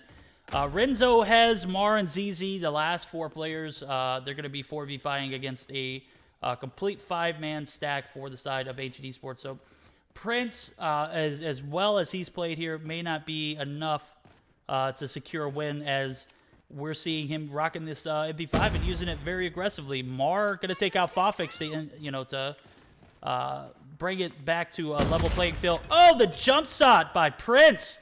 Prince, you're nasty with it, my guy. Picks up the sniper of fallen teammate Fafix. He takes a shot on the ZZ and just absolutely destroys him. So we're going to see Prince up to 11 kills, trying to make it happen for his team. He sees 1, 2 multiples. He might have got scared there as he had a direct shot onto Mar. However, Renzo came into the line of fire, and Mar is going to get the refrag. So Mar picks up their 6th kill. Bomb is in the hands of Hez. Hez gets it down. 44 seconds left on the clock for the side of Ancient Esports, and this might be Murder She Wrote here, as Venus is going to be the last player alive. Yeah, looks like it's going to be it right here. 3v1. Now they're just kind of playing with them. But that's it. Regardless, they would have ended up DQing, but Alpen actually comes out on top, and we don't have to rule it a DQ, so cool. There we go. You saw it here. Yeah, we got it. We got it. We got it. Next That's match, right. What's the next match? Let's see. Take a look at the schedule right quick. Oh, sorry. Oh, no, you're fine. You go ahead and pull it up. We're going to see the scorecard here. I'm taking a look at it. 10-7 for Renzo. Prince going 11-8 is just not going to cut it for the side of Ancient Esports, as they yet again take another L, leaving them pointless on the season. For the side of Alpenfestung, that's going to extend their third place lead to 80 points. I don't think that they are going to be able to even be contested. I don't think anybody in the area is going to be able to contest with that. So that third place is going to be sealed for them, as they're going to be moving on to the playoffs. We'll take a look at the not the standings, but the matches of the day. We saw Kings lose to Bunker Esports. That is crucial to the Division 1 standings. Alpenfestung just wiped Ancient Esports 2-0. Tragic beat Salem Esports off stream. So we're going to see Team Elevate taking on Trizium Stinks here, as we still got one more matchup of the day. EXO, we'll talk about that matchup too, as they DQ'd Aphelion, giving Aphelion another game. Now, EXO DQing puts Affiliate in a strange position as they are, I want to say they're going to be second place as Tragic beat them in the regular season, puts them ahead of Affiliate there as I take a look at the standings. Even though Affiliate does show for first place, Tragic did win the regular season matchup, so that is going to give them the advantage. Now, Affiliate, regardless of how that outcome for the DQ went for XOXO, they also DQ'd to Tragic off stream this past Tuesday. So I still feel like if that DQ wouldn't have happened, we'd still be in the same position. Alpenfestung, or not Alpenfestung, but Tragic would have probably 2-0'd them, and Affiliate 2-0ing them would have put them right at 170. So either way you look at it, you really can't say, hey, you know what, I blame XOXO for where I ended up in the standings. No, Tragic beat you in the regular season. That's going to put Tragic ahead of you. Both teams would have probably 2-0'd them. Regardless, that would have put both teams right exactly where they are currently. So before we get set up for our next matchup, we are going to take a short break. Be sure to join us back here as we are going to be back in the next 2 minutes or so as we get ready for the next matchup. Team Elevate takes on Tritium Sinks.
Alright. CS doesn't change.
Cold at the touch, dead in the eyes. No signs of life no more. I put your love under the knife. Leave me to die here all alone. No signs of life no more, no. A crying dove may never fly.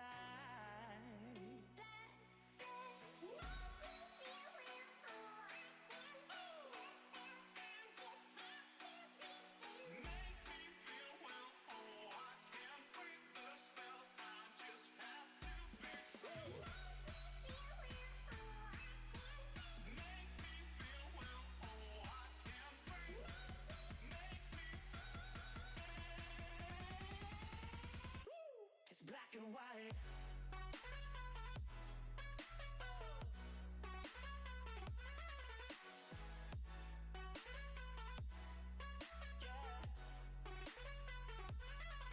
Black and white. Oh, oh,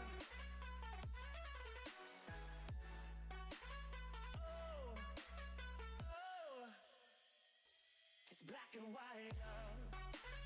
No more, baby. Love, no more, baby. Black and white. No more, baby.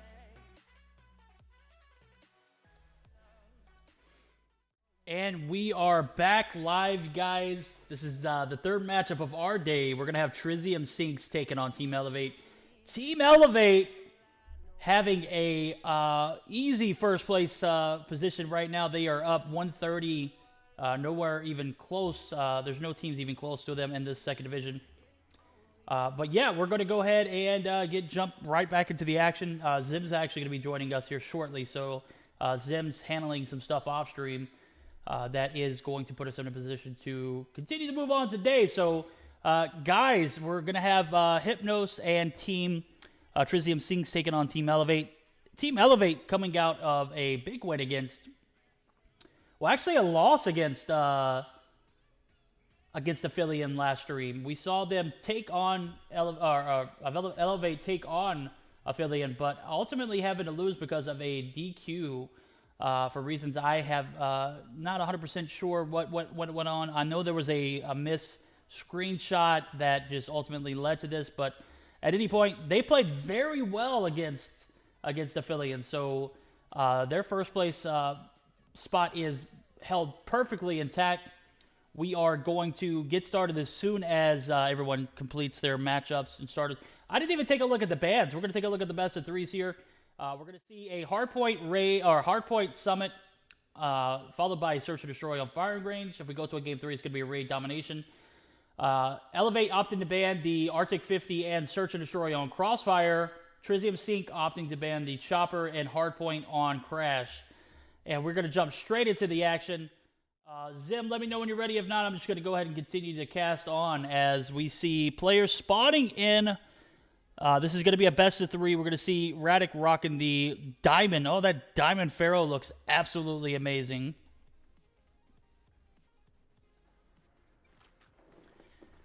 All right, Hardpoint on Summit. This is one of my favorite Summit maps, one of my favorite Hardpoint maps, Summit. So P1's going to be opened up for contention here as we see the players for Trizium Sinks making their way up to this top control area. Trophy systems are down.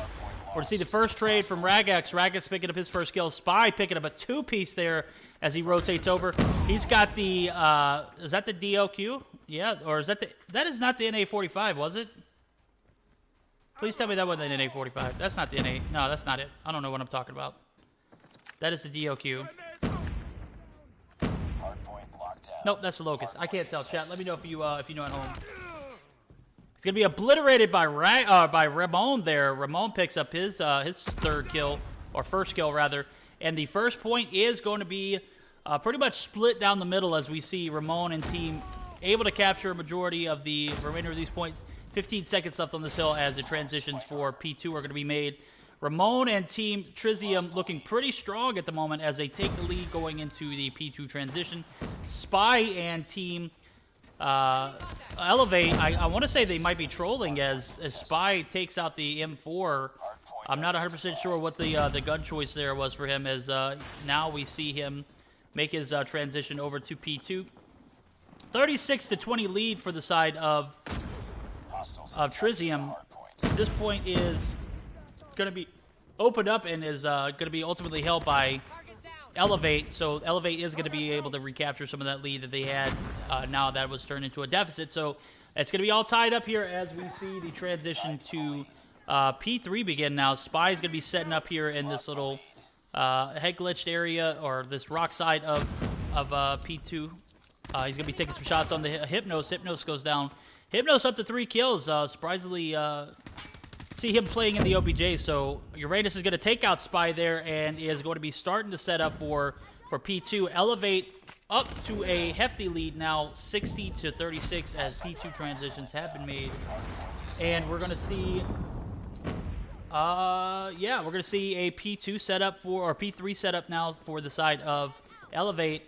Elevate going up huge. I'm seeing 2-3 guns. This is the Shickum. These guys are definitely trolling, man. If they're trolling, let me know, chat.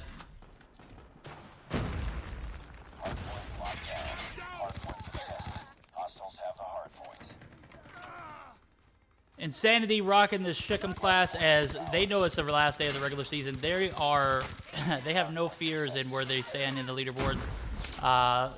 Spy rocking the M4, Champy rocking the PDW, and Insanity rocking the Shickum is making for a P3 sell. So P3 is going to be in favor of Trizium Sinks. Trizium Sinks holding it pretty well here as we see Hypnos and team rocking their loadouts very well. We're going to see Insanity push out and get taken out by Uranus. Uranus is up to his 7th kill. Marky is going to be pushing in. He's going to take some shots onto Hypnos and get a quick 2-piece as the ASM-10 is going to be his gun of choice. Marky looking to make P4 sets up as Ragex pulls out his Sparrow, going to take out 2. Some good utilization for this Sparrow, if you ask me. P4 is opening up for shop here, and he's going to push out to the snow side. He's got Yaya! Yeah! Yaya going to be spotted and taken out, but ultimately P4 is going to be held by the side of Marky and Team Elevate. Yeah, it's looking pretty good. I'm actually back right now, and it's actually a pretty tight game. I believe. What's the team on the left? The right side is Elevate, right? Right side is Elevate, left side is Trizium Sinks. Okay, so Trizium. I'm not too familiar with that team, but I believe I know Yaya from Singularity. He was on that team, right? If I'm not mistaken, you're right. Yeah, and then before that he was on Gold, I believe. I'm not too sure, but I recognize some of the players on these guys. I know Insanity, I believe as well, was from that Singularity team. It kind of seems to me like this is kind of the team that formed after that Singularity team disbanded. So interested. I thought that they were one of the top teams in the region. They're definitely not getting stomped out right now, but expected a little bit more from them. I'm actually really interested. A Shadow Blade on Insanity, I think it is called, the Katana rather, whatever it is that you want to call it. He's using that operator. He's also using the Chick-Com, which is super interesting. I know that you mentioned that, I believe. I'm not too sure if he's going to get a whole lot of efficiency out of this Shadow Blade, but if you're going to have any diversity with that particular operator, this is probably a map, the kind of map you want to use it on, a really tight angled close quarters combat type situation you can use that thing in. Yeah, I made a comment a little while ago. I don't know if you heard it. You probably didn't, but it appears as though as Team Elevate's going to be trolling. I'm seeing an M4 used from Spy. Spy's actually dominating with that M4. That's interesting to see. And Champy is using the PDW, so guns that are not normally, known to be used. I'm going to take a look at Insanity as he pulls out the Shadow Blade. Did I actually miss it? I did. That sucks. He's going to pull out his Shik'em and make his rotations over to this P3 area, but is going to be ultimately taken out by Uranus. Uranus picking up their 11th kill. So Spy up to 17 now as he's rocking the M4 and just absolutely abusing people. We got some AK-47 action and some Pharaoh action. So these guys using guns that are obviously not the meta for obvious reasons. Shik'em, M4, PDW, AK-47, and the Pharaoh. So I am at a loss for words, guys. Looks pretty interesting right now. I think that they're probably being a little bit more comfortable using these off-meta weapons because they're so comfortably in that first place. As long as they're not trolling, I think kind of using the weaponry that you want to use is fair game, and they're still kind of still playing in a way that is consistent with what you would expect the top team to be playing in. They're setting up for new now. Only 40 points down, but they have a really nice spawn for the hangar. So assuming that the setup is pristine and they get to the positions they want to be in, I think that we could be looking at a tie game or potentially even a lead for Elevate. We're gonna Another see AK-47 actually for Mercury right now. Yep. I think we saw one from last matchup, but that AK-47 wasn't something that you would normally see used in the meta. Obviously, it has a lot of recoil that is very difficult to hold. Uranus is going to go ahead and secure the spawn flip, giving Trizium Sinks spawns for this, and he is going to use his sentry gun in a very peculiar place, if you ask me. He's going to hold off traffic from the middle side of that hangar and other area. We're going to see the War Machine come out. He's going to get one. He's going to get two from Yaya and Insanity. He's going to spot Marky, but opt to not push because he's down to 26 health. So Goliath is in the hands of my guy, Uranus. Uranus is going to make his push over to P4 as well. We see Insanity and Team Elevate looking to secure spawns here. Yaya is going to be taken out, and it is interesting to see where he spawns at as, yeah, we're going to see Yaya spawning out. Yaya is going to be taken out and spawning out. So the rotations over for Trizium Sinks are going to allow for them to capture spawns here. We're going to see a secure spot for Trizium Sinks possibly. That could give them a win if you ask me. Yes, it is going to allow them secure spawns and secure point. So Hypnos and Team Trizium Sinks looking to take advantage of the weapon choice by Team Elevate, as Team Elevate coming out of the gate with a few questionable guns, if you ask me. Just I don't know what to say about that. I am laughing out loud right now. I literally am. As 3 points is all that is needed, and that is going to secure a first game for Trizium Sinks. They go up 1-0 in the series. Yeah, let me Just talking to these guys in the chat real quick. Oh, go ahead. Yeah, absolutely. We're going to take a look at the scorecard. Shadowblade is not banned. No, it is not. It is not an operator skill that is banned. That is, I believe the only operators that are banned are going to be the shield and the ballistics shield. Is that right? It's a draw. Stand down. Yeah, I believe so. Uranus, however, able to capture 2 seconds on the hill, but goes 27-10, slays out for my guys over at Trizium Sinks. Radic going to be right there behind him with 32 seconds on the hill. And a guy that we praise consistently is Hypnos. Hypnos, 3 minutes and 2 seconds on the hill, playing absolutely well. We're going to see a second game. Oh, that was an XBR, dude. I had no idea. I haven't seen that skin that my guy was using earlier. I can't tell. I could not remember who was using that XBR, but I do believe I saw that skin, and it was an XBR. So appreciate that, Fantas. Fantas came through in the clutch for me and let me know that was an XBR. All right, we're going to get started up with the second matchup of this series. It's going to be a firing range search and destroy. All Trizium needs is one more, and they will take this series in 2. If not, we will see a game 3. That'll be a domination on raid. So domination on raid if we don't get a clutch here. Everyone is almost readied up. We are good to go as soon as they submit their screenshots. But chat, what did you think of the gun choices by my guys Team Elevate? They are making it difficult for me to stay entertained as they use the the PDW, the M4, the AK-47. Oh my God, I saw a Shickum.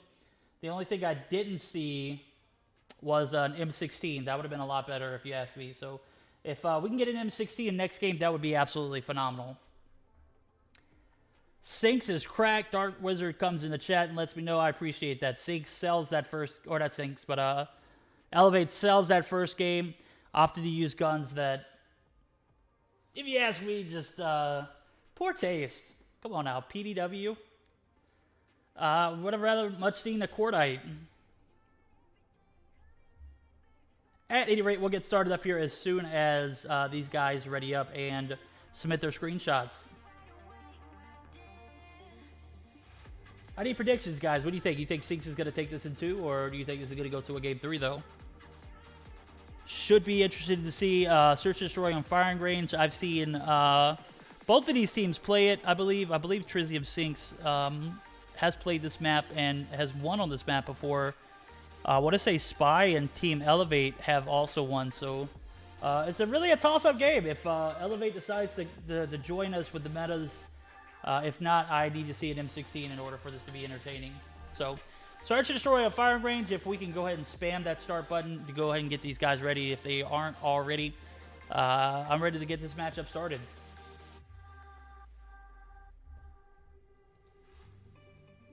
Yeah, Elevate was definitely trolling hard. I'm reading chat. Trolling now. No, we are just not using the meta. Haha. Spy, get out of here, my guy. You guys obviously trolled and sold. Trolling? We are just not using the meta. Just not using the meta is like, using guns that are, somewhat usable, but imagine using the meta. Well, you got 130 points in the in Division 2. You obviously used the meta at some point.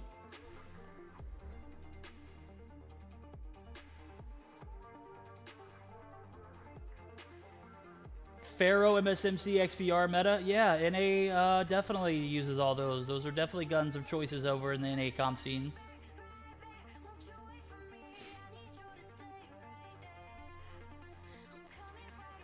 Yeah, the Pharaoh PDW, those were some of the guns we saw last game. So, like I told you earlier, Spy, if we don't use the M16, you're not trolling. So, I'm sorry.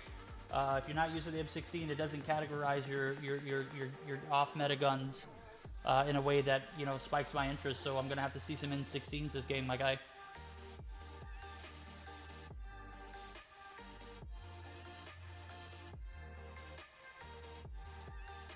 Yeah, we saw, who was it that used the MP5 with the ACOG? That was something else. I want to say that was Caesar as they took the dub over what was then Crypto. Crypto got absolutely obliterated.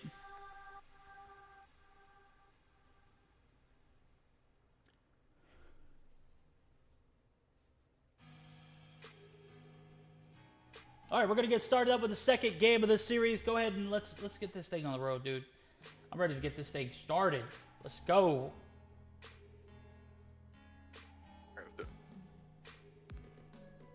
You all good, Zim? Yep. Yeah, just talking in the captain chat. Good deal, good deal. Everything all good? I think so. I mean, we're having a little bit of complaining and stuff, but it's fine. Oh man, if it's not a normal day unless they start complaining, right? Oh, certainly not. All right, we have found ourselves in game 2 of this series. I know we saw the gun choices. Zeb, what are some of the off-meta guns you want to see in this matchup? I said the M16. The game start? Not yet, not yet. Okay. I don't know. I kind of want to see like the LMGs, the different ones. Not the chopper, that's fairly meta, but like the RPD, the M4 LMG. Like that would be pretty fun. What else? I'm not too sure. Yeah, I would definitely want to see an M4 LMG, but I have to say the RPD, it lasers if you get it going. Yeah, I think like 5 shots, the fire rate's pretty good. 5 shots at a pretty good range. I don't think it can 6 shot. I think it's guaranteed 5 shot or less, up to a specific range or anything. But yeah, I'm not sure. Maybe the M16, who knows? But I know that burst weapons in COD M are just not what they are on console. Oh, absolutely. They're not very good. No, and, not at all. I have to say that RPD is absolutely one of those guns. If you pick it up on ground loot in Warzone, absolutely shreds if you get it going. But if you don't get that pre-fire going, you're gonna get lasered if someone has an FFAR. So I won't talk too much about Warzone because I'm a bot of Warzone. But if you ever catch my streams, you'll see me picking that up for the most part.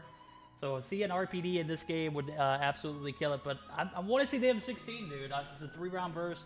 I don't ever see anybody use an M16 in the competitive format.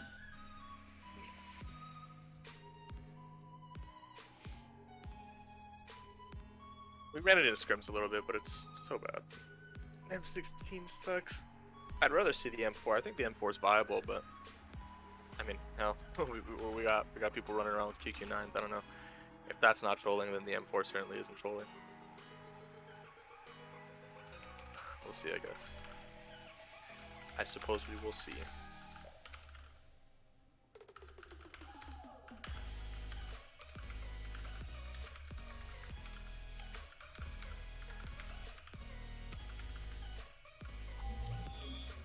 All right, we are good to go. Team Elevate sold last game, giving the first game to my guys, Trizium Sinks and team.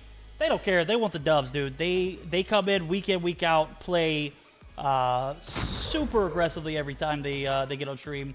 And I'm seeing Marky now. Marky's got the, looks like the Outlaw. Marky's got the Outlaw, Insanity's got the M4, Spy's got the M4. This is like the last day of school for some of these kids. They are just coming in here. They don't give one crap. The last day of school for teachers and everything. They don't care, man. We're just gonna let it fly. As we see this search and destroy rock and roll. The LK from Champion might be interesting to see, but we'll see how this first round unfolds. If Trizium can take this in 2, I'd be happy. If not, we will see a game 3.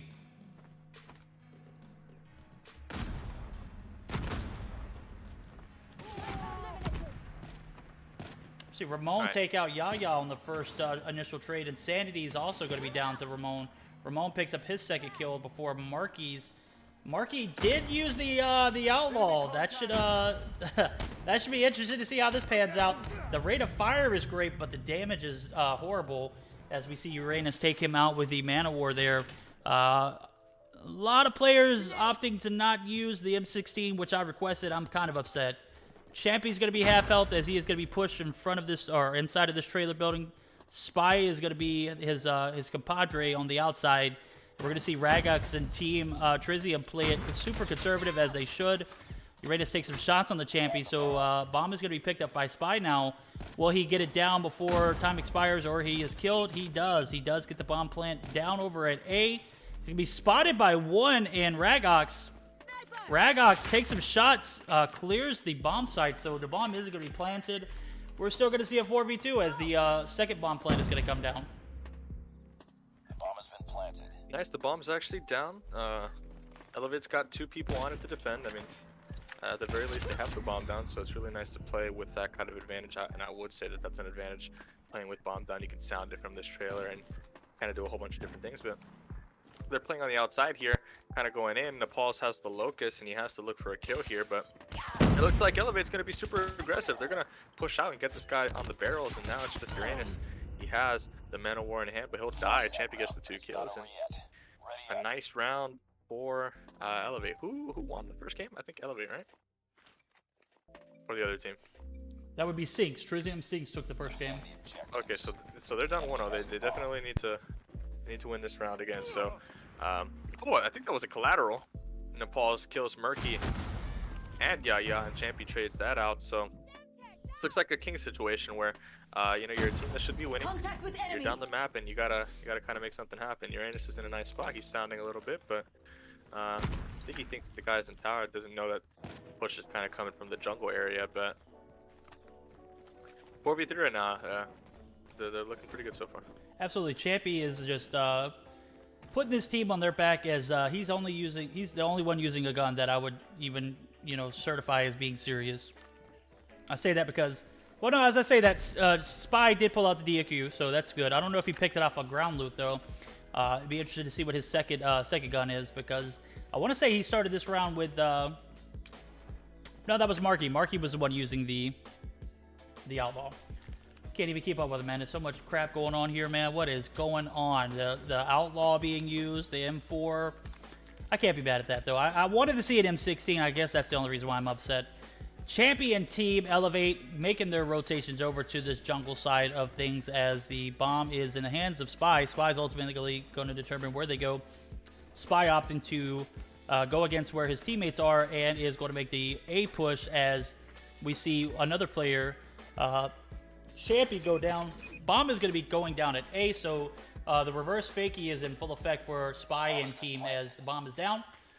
He's going to make his transition from his teammate over. Insanity is going to be inside of this top wood area as Spy is taken out nowhere near the bomb. Insanity is going to push up, take out one in Uranus, and he's going to take some shots on a Ramon. Doesn't matter though, the bomb is going to be defused as I don't think Insanity is going to be able to get over in time enough to defend it. Nice work. Get ready for the next round. 1-1 now, man. They get the equalizer round now. Elevate really has to kind of string something together here. I think Yaya and Spy are the 2 that don't have a kill currently. Still on the offensive side, so I like playing from offense. Just in S&D in general, you get to kind of dictate the pace a little bit. He's going to destroy this car just to make sure he doesn't get naded on it if he wants to use that as a head glitch or a nice angle later on in the round. Ragox on the other team also struggling down there, sitting there with 0 kills, but you know, early on, not too much has happened yet. Still a lot of room for good patience out of Elevate to make the play work off of a kill there, as they're actually going to have the person die first on their team. 3 people fall for Elevate, and this Trizium team is actually coming out on top here, 5-2. Well, I hope so, because the opposing team is using Outlaws, M4s, just, you know, completely off-the-wall gun choices, and I guess they really don't care because, I mean, they're sitting in the first place position where, you know, they really don't have to care about points, but, I mean, come on now, reality, dude, you really want to see, you know, these teams put on, you know, like they normally would. I mean, and this is obvious to the fact that they know they're not going to be contested for first place here, so the gun choices, all of that, the gameplay is also going to you know, reflect on that. So we're going to see a 4v1 as Trizium Sinks looking to close this out and make it a 2-0. They're going to have to take this search and destroy. Oh, nice shots by Marky with the Outlaw. I guess Marky's trying to get some rolls for his highlight films, because that shot was just off the wall. That's another one. Second one picks up 3, is going to be taken out there, and Trizium Sinks is going to take the round. 2-1, and we can only hope that this game moves a little bit faster. This is yeah, gonna kind of be the story of this match. Kind of hoping that one of these 2 teams kind of plays at a lightning speed and kind of tries to get these rounds. get these rounds pushing a little bit, but looks like that team going to be doing that is Elevated there, jamming it through this jungle area. The smoke is going to come through. Champy's got a nice kill onto Radic. Rikey's looking for a kill there, but he'll get killed by a Radox, and now it's a 4v4, make that a 4v3. Now the man advantage is for Elevate, and they've got some control on the bomb site. We're going to see Naples playing super conservative, as he was one of the only players for the side of Trizium not pushing up aggressively.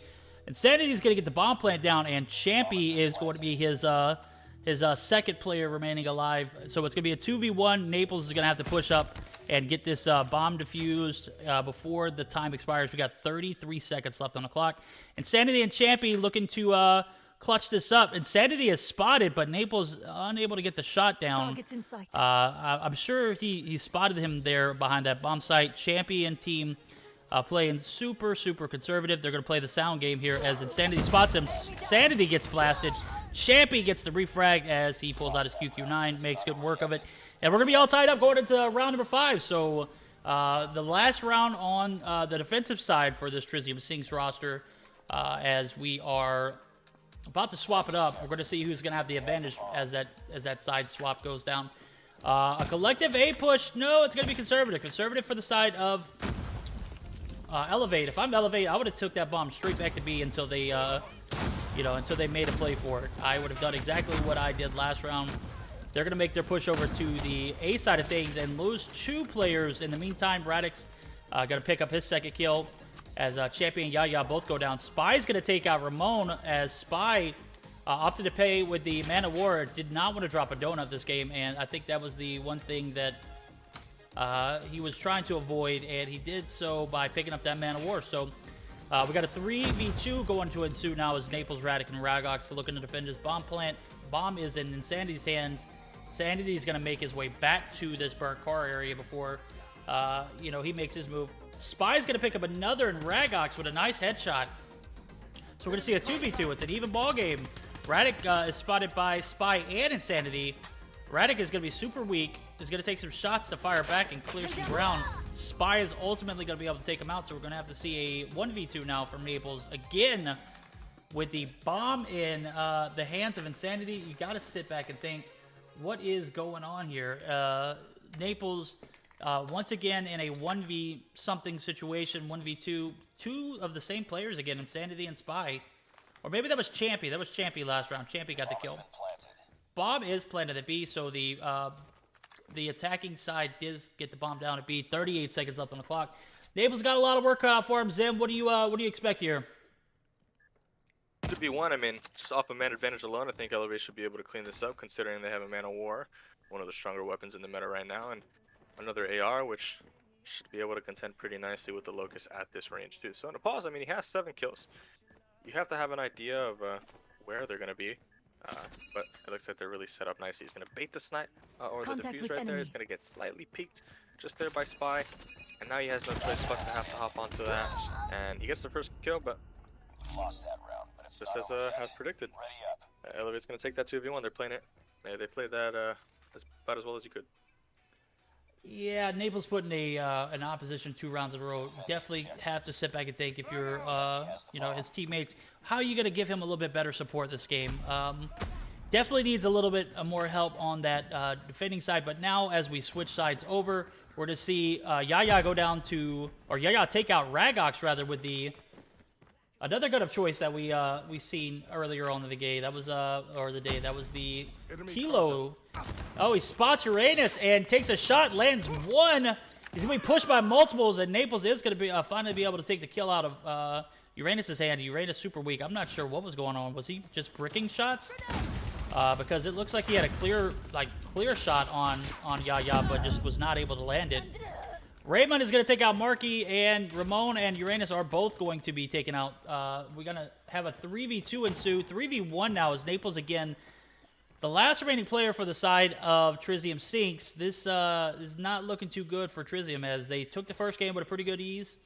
The second game is just looking pretty sloppy by them, if you ask me. Spy is going to get the kill. Naples is going to go down.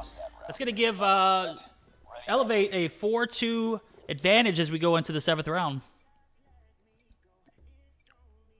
I think it's likely that Elevate actually continues, if they continue in this pace, it looks like they can probably take control of this map and take the map, send it to a third map.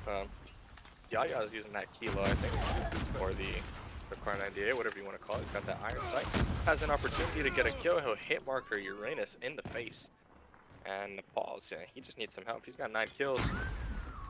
It's helping these guys get the bloods that they need to get, but the bomb is going to come from Champy. Gets the kill onto Ramon, and Murky's going to get shot in the back. The backstab was not held properly by the side of Trizium. It's not over yet. And yeah, 5-2. I think Elevate takes this map, and we head to a game 3.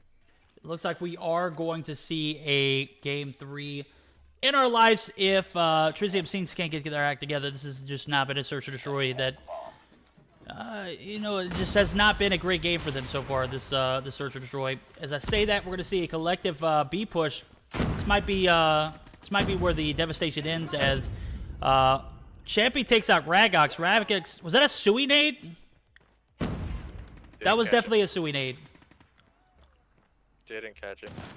Who was it, Champy? That was Champy. Champy pulls out the nade, and it looks like he held it for a amount of time that was constituted as a Sui nade as he took out another player who was grabbing with the axe. Yaya's going to get the final kill, and that's going to give the advantage to Elevate, but if I'm not mistaken, that was a Sui nade. That's going to be a DQ if we can constitute it. Yeah, let me review that.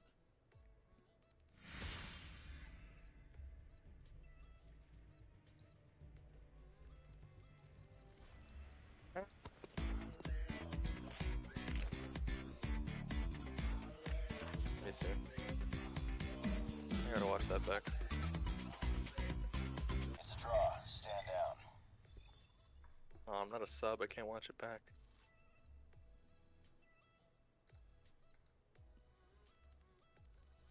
We're going to jump to a short... Well, no, actually, we're going to have to wait and get the ruling first before we do anything because if not, we will go to a game 3. But if my eyes aren't fooling me, I do believe that was a Sui nade by the side of Elevate. Yo, it's Champy. Hold on. Let me look at it.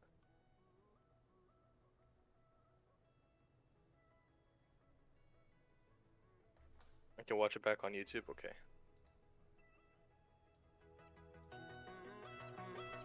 Send me or verdict. You want what now? My YouTube? The YouTube link so I can watch it back.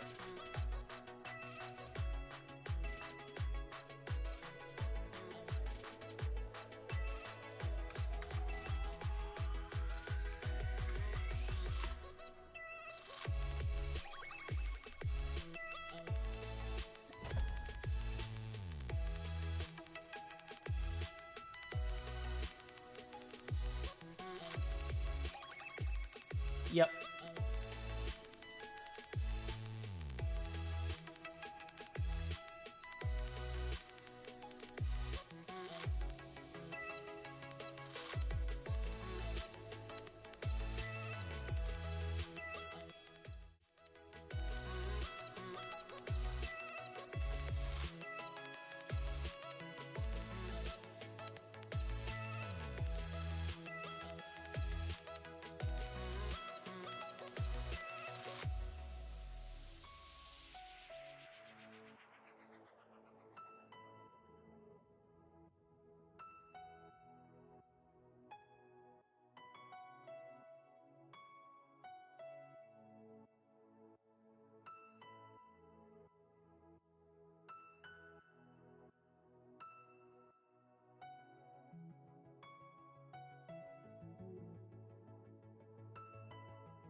Okay. Tell me when. All right, guys, we are back live, and Zim is actually going to pull up his tail on the take, and we're going to get his expert opinion. So he's actually going to demonstrate what happened here and determine why and why not it is or isn't a Suey Nate. So go ahead, Zim. Personally, it's hard to kind of it's kind of hard to really rule on this because you're going to have people on both sides of the tape who think one thing, who think another. But I watched it, Verdict watched it, and just kind of framing out the context of the situation, I think that we can all be reasonable and make a decision here. So, Champion Company, they're going to be, and the other team is kind of sending it over here through the jungle. Champion ends up in a position where he's got his teammate somewhere in this vicinity and like somewhere back here. So he's got two people behind him. He's the third guy effectively on B, and he's pushed up into this cubby. He doesn't see anybody running through, but he definitely hears that he's just getting straight up rushed. So at this point, when Champy hears it and he's in this spot somewhere around the cubby, he gets out of the cubby and he's already pulling his nade as he's walking up the ramp. I would assume that by the time he gets to the top of the ramp, he wants to kind of turn around and nade into the cubby because he heard so many people kind of running this way. But as he's pushing out into the ramp, having these two teammates here, I don't think reasonably he would expect for somebody to just be a straight up barbarian chasing him with an axe. Literally the moment that Champy turns around, there's just a guy this is a random dude that ran through with an axe, killed him with the axe and exploded. I don't think that that's intentional at all. So the difficulty here with the situation is I think ruling it, whether it's intentional or not. I don't think that was intentional. All right, well, we heard it from Zim. I would say that's not a DQ. I'm 100% behind you. That is not a DQ. The way it looked like whenever I pulled it up, I was watching Champion the whole time. It looked like, dude, no, he was behind him. But when you look at it in that context, it makes complete sense. So we're going to go ahead and move on to a Game 3 domination raid. Yeah, that's a Game 3. If you guys are ready to go ahead and start up, go ahead and ready up. Let's get going. Game 3 of this series is going to be on raid. So domination raid as we ready up here. Chat, what are your expectations for this game? If I don't see a M16 from Team Elevate who has been playing with the off meta all afternoon, if they, or all night rather, because we are in European time and it's only like 4 o'clock for me. It's about to be like, what, 10 o'clock for you guys? We're going to get started up and see what we got going on. Domination on raid.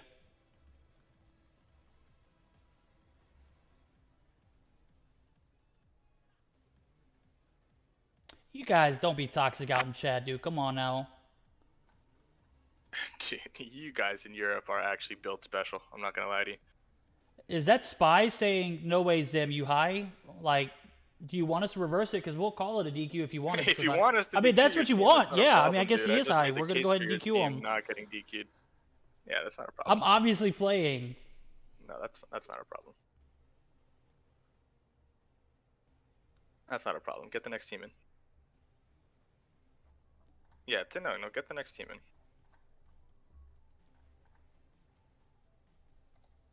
The difficulty with the rule is determining when the situations are intentional and not intentional.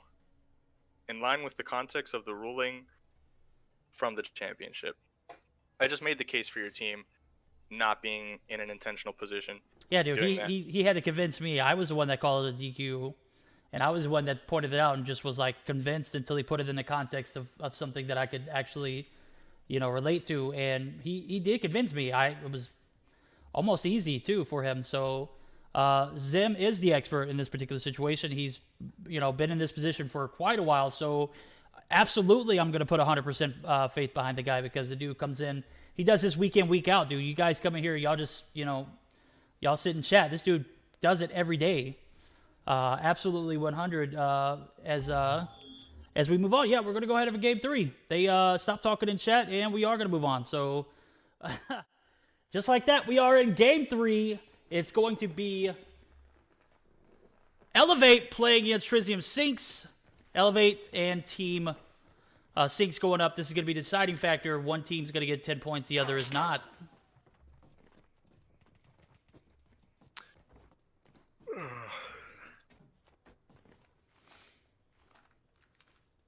All right, let's get it.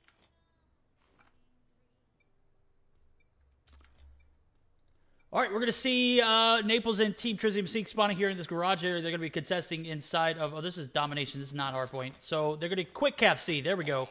Naples, who we saw shine the last 2 games. His efforts last game did not come through as I see Ragux pulling out the... Oh, he gets destroyed by Insanity. He pulls out the axe and is just absolutely destroyed by the FHJ. And it looks like we're seeing some more meta guns for the side of Insanity and Team Elevate. So, interested to see how they play this. I could assume that they hold all of the marbles now as the search and destroy wasn't even close. Insanity picks up his 4th kill, a double piece for him. Like they're going to be, playing the way they should have been. They should have been playing like this in the first game. And as I say that, we see Insanity pick up his 5th as he is just on a complete spree, taking some shots onto that red area. Yeah, this is the kind of game that I expected to see out of champion Team Elevate. You got 5 people at the start of the game. They got a really nice wave and they get that B cap immediately. But I mean, Trizium, they got the flip immediately, and there's only one guy in the cut here to challenge that. It looks like he's gonna die, and now with the kill secured on the A side and Uranus trying to defend that C, they've got a pretty nice walkthrough into the B cap. The C is gonna get flipped by Elevate, and they're gonna go back into the 2 cap from the CB side now. And with the spawn down here in the firing range for the Elevated, if they don't get this A cap and reflip the flags, they could be in a tough position. It looks like they're going to be able to do it. The C cap could get flipped right now, but Radic has to win a really big gunfight, and he does right there. And with the 3 cap coming in, now it's down to a 2 cap. Elevate's in a pretty nice position. Yep, we're going to see Ragix opting to use that. Oh man, he just got a nice 2-piece there, picking up the kill with the axe as well as the Man of War. Looking to make an A cap. They do now. The B cap might come through if C is going to be capped by the side of Elevate. Interested to see how this pans out as Spy and Team Elevate found themselves in a bit of a hole here. They are going to go for the C cap too, so the A and C cap might come through. Uranus is going to be blasted as he peeked around that jungle side of A ever so slowly. Uranus is going to pull out the Predator missile for revenge. He is not going to get anybody there, but we are going to see a and B double cap by the side of Elevate. So Elevate off to a strong start, midway through holding that strong A and B hold. So champion Team Elevate looking to bounce back after that first match, and the hard point it just wasn't even close. So nearing about 2 minutes left in the half, we're going to see Trizium and Team try to make their comeback onto this B site. Just not going to be able to happen as I see a strong hold on this B Dom site for the side of Team Elevate. So yeah, this is making up for a better game than it was the first 2 for Elevate. Elevate obviously coming through, was on a potential brink for DQ, and now are playing with meta guns, and as you can see how that turned out. You keep calling them champion team. Did they win last season or something? Oh no, I said champion team. Champion. Champion Team Elevate. Oh, champion and team. Oh. Yeah. Okay, I got you. Well, yeah, I mean, they're in the lead right now. Really strong B cap push there for the side of Trizium, but Ramon, for whatever reason, he gets off the flag. He might just outright miss the B cap here, and this guy's gonna have to win a huge gunfight, and Ramon totally trolls it. He hopped off the flag and then grabbed Spike, didn't secure the B flag, and now it's in the hands of Elevate, and they're working on a 3 cap right now, and they really needed that, quite honestly. They're down by pretty much 40 points. They're going to get to a point right now where if they don't start this next half pretty strong, it looks like Elevate could continue to keep this pace rolling as they have an RC car in the pocket. They've got a sentry gun to work with. Insanity has a cluster strike and a Predator missile as well. He's got another kill away from the sentry, and he's going to get that sentry, I think, just off the cap alone. So a lot of streaks in the pocket of Elevate to work with. Absolutely, and what I'm reading from chat is Insanity might be camping it out because he's on a spree here, and I'm not sure how far he is into this spree, but it could be devastating. What's that? He's about to double up his score streaks. That's why he uses the cluster, because he's only 2 kills away. There we go, and he is about 132 points. From that, he's only going to get 1 here from the Predator missile, which is not going to give him enough to get the cluster, but it is going to be enough to extend his his spree here as he's about 100 points away from a cluster. So, yeah, the side of Team Elevate looking very, very good here as second half looking a lot like the first half in that aspect. Insanity up to, I believe he's like 17-1 right now. Yeah, 17-1.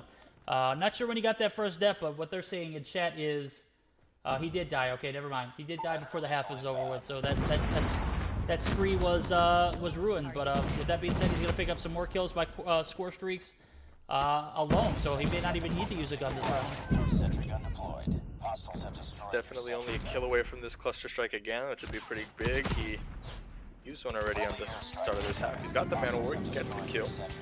Secures himself another cluster strike for the team. He's about halfway away from his Sparrow right now, which could be pretty big.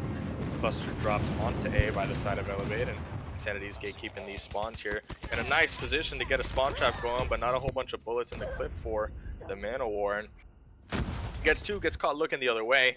Shot from the bottom of the basketball court there, and another airstrike there used by Insanity onto that A flag. He's just going to try to save the progression that they've made onto that A flag there, and they're just going to continue to rain down the score streaks, keep these guys in the spawn, secure the flag, and now they're in the 3-cap position, and it's looking really bad for Trizium. Yeah, this is looking very bad for Trizium. I'm thinking, taking this to a game through is probably the absolute worst for them, as they are just getting absolutely owned here. It is not even looking like a game. Radic is going to get a kill on a Yaya, but Spy's going to be right there, by his side to get the refrag. And only one player for the side of Trizium in the double digits area. Everybody in the side of Elevate here just absolutely slaying away. As we take a look at the scorecard, it's not looking too good. 7-15, 8-15, 9-17, 9-21, 10-19. Everyone going double negative here almost for the side of Trizium. And Trizium managed to somehow get a B cap. It doesn't matter. Spy's going to be right there and is able to go ahead and get that team wiped off of the point and is going to jump right back on the B side of things. So B was capped temporarily by the side of Trizium Sinks, but it's not going to be... It's not going to be a long hold, as we see Marky and Spy able to get the points enough to cap it, and a triple cap again and go in effect. This is going to be a quick game. Yeah, Champy making that QQ9 work, the MP5 there. He's shredding with it. He got a nice little 3-piece there before he dies ultimately. But I mean, just a strong performance all around from the side of Elevate. They dropped the Goliath and, they just get slayed out. That's a really super questionable spot to put a Goliath down, but it doesn't matter. The game is over, and Elevate walks away with 2 wins. I believe that Trizium won the first map, so a 2-1 victory plus 10 points for Elevate in the game 3, but a win nonetheless, and we'll go on to our last match of the day. There we go, and that is going to lead us into the last matchup of the day, which is going to be...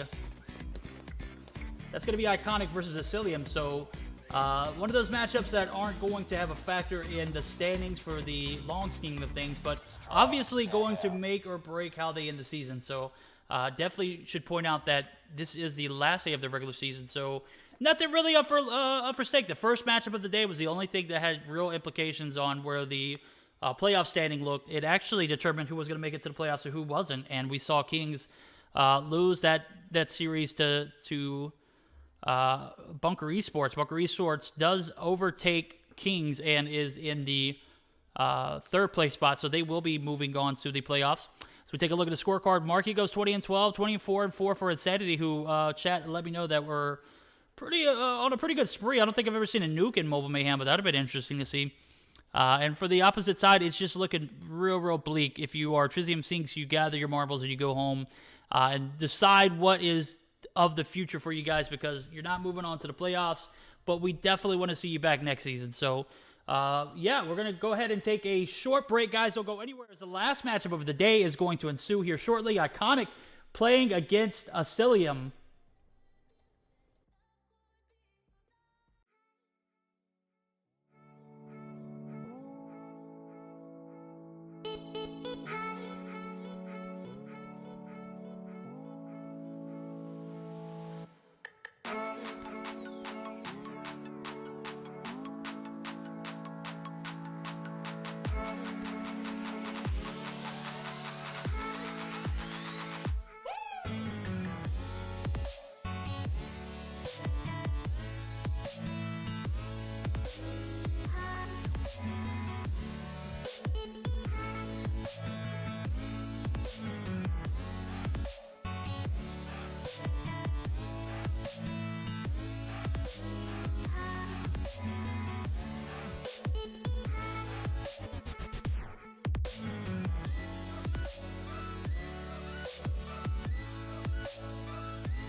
Alrighty, guys, we are back live, ready for the last matchup of our day. It's going to be Asilium taking on Iconic.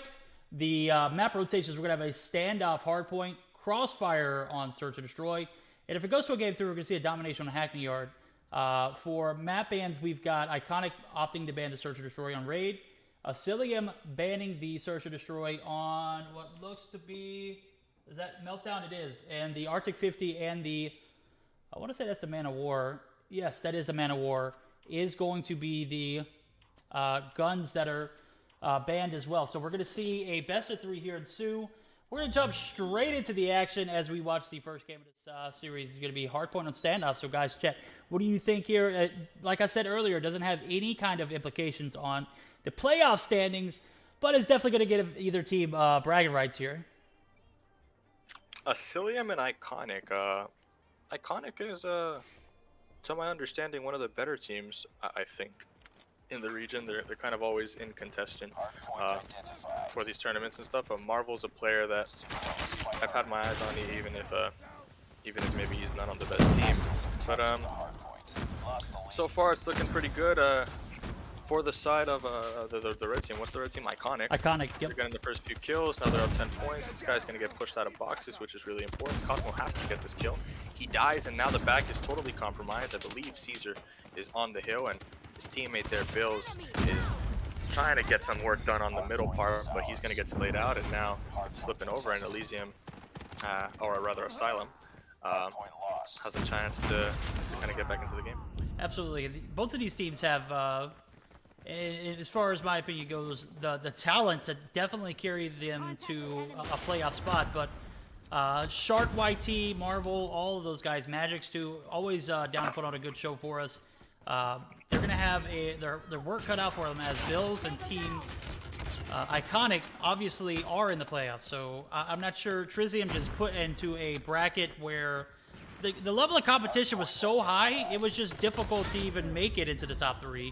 As we see the last game of today's series, or first game of today's series, destroy one team's hopes of the playoffs, and that'd be Kings. Kings taking an L today, ultimately leading them to a spot outside of the playoffs. So they're not going to be in the playoff games this season, which is very unfortunate. But we are going to have Tragic, Aphelion, and we're going to have Bunker eSports, who find themselves a W, overtaking the Kings roster. So GG's to them. This team, however, I just wanted to see a lot more out of Trizium. If they were in that second division, I feel like they would have definitely contested. And as I say that, I see Iconic is just absolutely abusing them right now. They are in that second place position, if I'm not mistaken. Yes, with 90 points. They have a potential to get up to 100 to 110 points here, and Caesar absolutely abusing these guys with the KRM. So definitely would have liked to see it a little bit more from them, though. Super diverse weapon spread here, I think, for the side of Iconic. They've got only one DRH, 2 really aggressive subs, and they have the third sub there, a little bit more flexible, like QQ9, but they've got that QXR and that Fennec, really just kind of being Mayhem wreckers on the hill. And they also have a shotgun just to kind of increase that pace that much more. I'm going to only go the 1 AR route, which is super interesting. You never see that in other regions, but if it works for them, it works for them, and they're currently stomping out this game right now, as the other team, Asylum, is actually taking the route of a more AR-eccentric kind of little split right now. They have the one QQ9, 3 DRHs, and a chopper, so definitely a lot less mobile. For that to kind of work, you want to be in control of those lanes at all times, but this really fast pace out of Iconic has kind of shut that down and made these ARs a little obsolete for them. Yeah, whatever Iconic is doing is working extremely well for them. As I see them, they're up almost 100 points here going into the rotation to P4. Cosmo is going to be that guy who is going to anchor them, but he is ultimately going to be taken out, though. So we're going to see them spawning on the tractor side of things, and they are going to maintain that 100-point lead as Team Iconic coming out the gate swinging harder than ever. And for guys like Shark and Marvel and Magix, you just got to sit back and think, like, was it really, that you had a tougher division to be in, or was it really, were you just not better than a lot of these teams? I think they could have easily made the third spot at least in Division 2. But that being said, I look at the standings for that division. It just doesn't even look like anybody but the first 3 teams showed up. The other 3 teams just did not.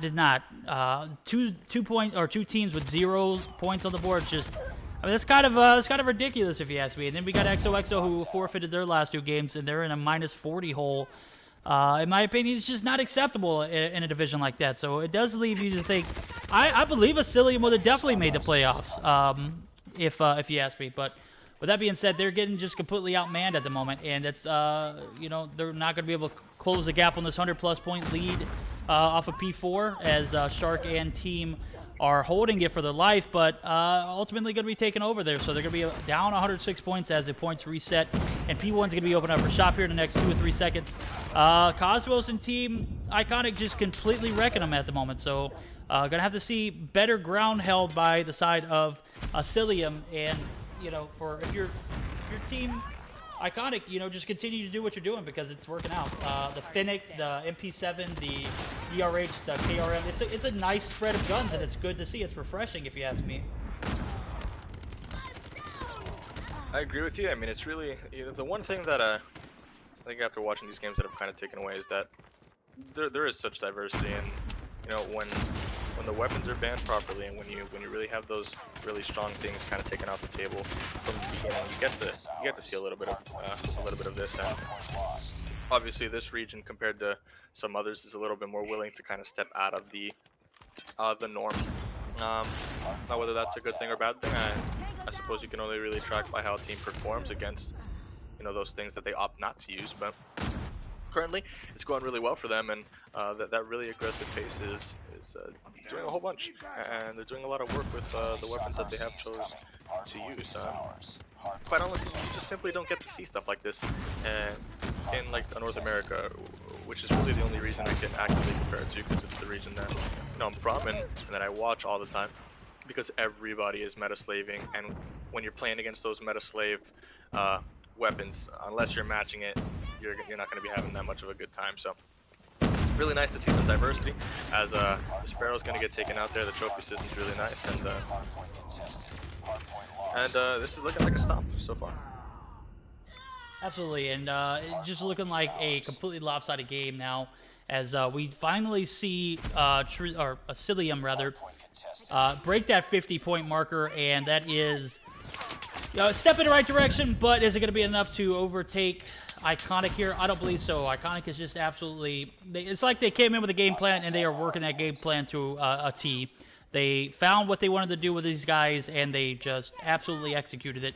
Shark and Team Asilium are going to make their rotation over to P3 here, but it might be a little too late, and this could seal the deal if you're the side of Iconic. So Fahim and Team put in some work on the hill and absolutely slaying out. We're going to see pretty much a 4-man hold on this point, or 3-man now, as one has been taken out in Bills. Bills is going to be spawning out. So we're going to see some contention from this Asilium team that is in desperate need of some hill time. Shark is going to pick up the kill, his 21st, as he is absolutely slaying out for his team. He's going to need some help, though. He's got a little bit from Marvel. That's one of those names that we continue to talk about, Shark and Marbles. And, oh my goodness, it looks like Shark pulled out his Predator missile with just absolutely poor timing. And he is going to be wiped off the hill, so that's going to give Iconic a little bit more air on the hill. But as I say that, it looks like Iconic is going to be knocked off of it. So we're going to see a pretty decent beginning to P4, but that sentry gun that we saw Shark just pull out might have been taken out there. So, yep, that is it. As soon as I say that, Bills' sentry gun was taken out. So, the battle for P4, which could make or break Asilium here, is going to begin, and we're going to see an initial hold by Iconic, but is completely wiped and is going to go inside or in favor of Asilium for the time being. So, a back and forth battle. This is going to be a last-minute battle, if you ask me. 222 points to 81 is where we are at the moment. So we're going to have to see Asilium come through and pretty much clutch all of the next hills in order to come back and win here. Am I right? And you're in a position where you can do it. You definitely don't want to be fighting without this market. Like obviously, Silent would like to have the market control and go into it plus 20 points, but it doesn't look like they're too interested in getting the remainder this time. Fahim gets a nice kill there, and He's got the equalizers, but he'll get shut down in the back from Marvel. And, you know, it's not a lot of time, not a lot of space for you to really work with, but 15 seconds, it's not 10 seconds, and it's also not 5 seconds. You still have a little tiny bit of a cushion to try to make this work, especially with the operators. You get some nice kills flowing together, and you kind of enter that flow state, a lot of people like to say. You can maybe do something here, and, you know, who knows, if you chain together a nice P1 and you lead it into a nice rotation into P2, suddenly you're back in the game, and you just got to win another gunfight. It's a long shot, but definitely not impossible. We've seen crazier things happen in some other regions, and even in this region before too. So right now, it's looking like they're on a roll. Yeah. Take a look at kills Sharks. for them, Sharks is and up to like 35 frags, dude. Is absolutely, he does not want to lose this game. That's kind of like the mentality you want to see out of competitive guys like Shark. Shark is never the type to give up here. We're going to see a complete hold for what looks like Iconic. Iconic's going to have a good setup on P1, which ultimately might lead to the ending of this game. But you know what? You might see a P2 open up here if Bills and team, or not Bills and team, but if Shark and team can't get into this P1 point. And as I say that, Shark is taken out. The game is going to be over. A hell of a fight towards the end, but even though Shark was almost able to put up 40 kills, not going to be enough to get his team back into it as we see that round is over. That game is over. 250. I think they finally got up to 100 points there, if I'm not mistaken. 107. So if they would have had that same fight towards the beginning, you have to scratch your head and think, would that have been a better game? I mean, hard to tell. I mean, the only thing that's certain is that they didn't lose because of Shark or Marvel. So that's for sure. And the teammates kind of have to step up a little bit and be a little bit more consistent in that early game. Early game's super important. You can't, just because it's to 250 now, you can't kind of take your foot off the gas the entire time and just say, okay, we'll get a next hill, we'll get a next hill, we'll get a next hill. You always kind of have to bunker down and play within a couple steps of yourself. Not think too far into the late game, because you might not make it into the late game. So tough map 1 for them, but Iconic's gonna walk away with a map 1, and going into a map 2, you get the chance to kind of just hit the reset button. Totally different game mode, totally different thought process, totally different play style, and you know, on a map like Crossfire, it's pretty predictable, it's pretty uniform. Cross the street, get the bomb down, defend the site. There's not a simpler map, I think, in S&D to really play. So this is going to be a good opportunity for them to do exactly that. Hit the reset and really just focus on getting into the right spots they need to get in, that they've scrimmed, they've practiced, get into those spots, and get a kill. That attempt. And I am just getting word. We got the brackets set up. We'll take a look at that now and take a look at it more towards the end of the stream. But the brackets for Tuesday's stream, as we pull it up here, waiting for these guys to ready up. We're going to be taking a look at Bunker eSports playing Affiliate in the first round of the quarterfinals. And we're going to have Iconic taking on Alpenfestung. That should make for a great matchup. So Bunker eSports and Affiliate, that's going to be the game of the day, in my opinion. These guys so close to points, both 130 plus points, 140 plus points for Bunker eSports and Affiliate. Affiliate held that first place spot to a T at the throughout the whole season. This is the first time that they've given up that first place spot, as we see a Tragic move over into it as they win out this season. Tragic in that semifinal spot uncontested. They're going to get a bye here, as well as Team Elevate, who we just watched play against. Who was that they played against? We just saw that series. Oh my God, am I losing it? That was Trizium Sinks. Wow, where was I at? Not sure. I'm not sure either, my guy, but we are recovering and moving forward. So Bunker eSports playing Affiliate on Tuesday. Alpenfestung and Iconic playing in the quarterfinals on the Division 2 side of things. So this is going to make for a great matchup, both sides. Alpenfestung and Iconic. We're watching Iconic at the moment, so should definitely make for some great content, guys. If you haven't made plans for Tuesday, go ahead and whatever you did make plans for, go ahead and skip that. Be here. We'll be starting up at 8 p.m. CET as we are in the European time standard. I'm in Central Time of America, so I'm actually going to be here at 1 p.m. Central Time, 2 p.m. Eastern. If you guys haven't been aware of where I'm at. I'm definitely not where you guys are, so my time's a little different. That's quite all right. I make plans Tuesday, and I just erase them so I can be here with you guys. So you can do the same thing for me now as we move forward to the playoffs. This is going to be making for my very first playoff run with Mobile Mayhem, so I'm super excited. We're going to go ahead and get started up with this matchup as soon as these guys get ready. We are ready to go. Go ahead and spam that start button. I still feel like Shark and team have a dog in this fight. So Shark, Marvel, Magic's ready to bounce back after that first game where we saw them lose 250 plus to 107. So definitely be able to hit that restart button and figure out what was wrong. They're going to have to do it on a search destroy map that I feel like the attacking side has the advantage to begin the game off with. So let's see how Bills and team Iconic comes through, and can they get a second game in a row, or are they going to, fumble the ball and go into a third game?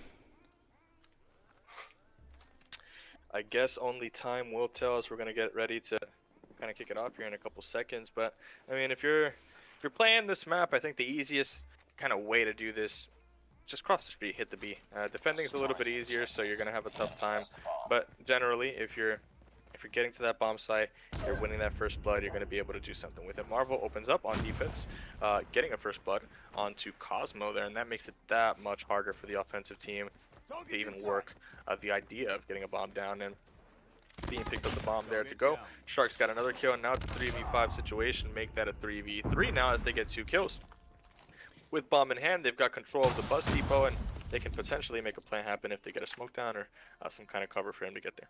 Yeah, he's definitely going to need a smoke, as I see Marvel is just like one of those positions where he could potentially clip somebody, but he's not going to have position enough to where to take Fahim out as he planted the bomb. So Fahim is going to be one shot as Marvel landed one of his shots onto him. So we're going to have a pretty good setup here for this side of Iconic, and they're going to start this game off pretty well as well. They recover from a 5-3 man deficit and end up evening it out, and as we say that, they're going to go ahead and take out the last 3 remaining players for the side of Asilium here. Asilium starting off this game in the hole just like they started off the hard point. This is definitely not where you want to be at, but with that being said, there's still plenty of game left to be played, so we're to see Iconic and team looking to take the second game of the series. They're up 1-0 here over Asilium. Still plenty of search and destroy left to be played, if you ask me. So Bills is going to get the first initial kill on Magic's. That's going to ultimately lead to a B push as they make their way onto the bus station building, or bus depot, as we heard Zim call it. Those are a few familiar names for callouts. They're going to have a 5v4 here, or a 4v4 rather now, as Marvel picks up yet another kill and evens the playing field as he's getting into this top of, this is like a broken building. What do you call this that Marvel's in? Yeah, broken. Broken? Okay, yeah, broken building. He's taking some shots up top. I guess he's just trying to play for some information here, as I mean, you're not really in a viable position to take a shot on anybody on the bomb site, but you could definitely give your team, some information as they make the transitions over. Bombs down now for the side of Elysium. What is it, Elysium or Asylum? Asilium. Asilium. Oh, neither.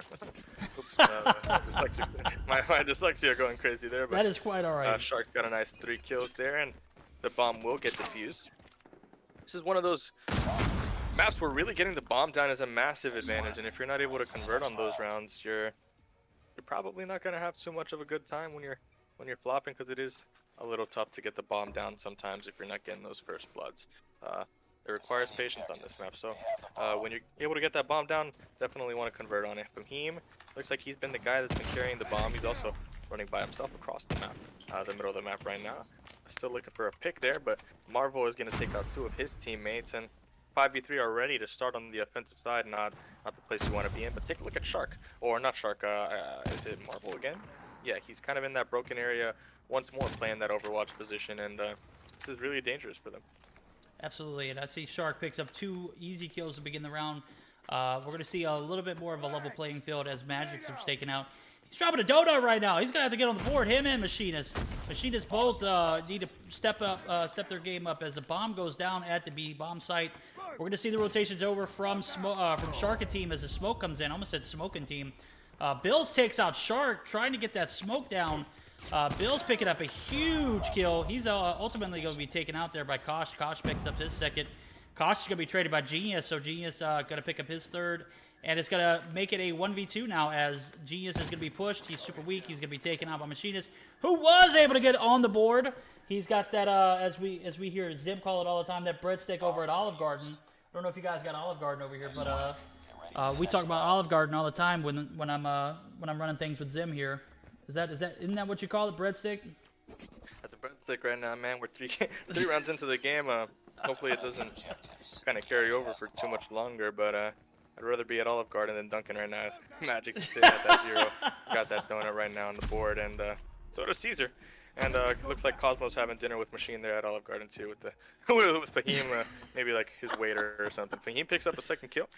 So now we're kind of looking at a situation where the offensive side finally gets the first blood, another opportunity to get a kill onto Machine, and he does. Nice opportunity to get the bomb down, hops off of it. He's just looking for kills at this point. Put the bomb down, that's your job. A little kill hungry. I would have already had the bomb down, and now you can kind of look for those kills, but opts to do it now.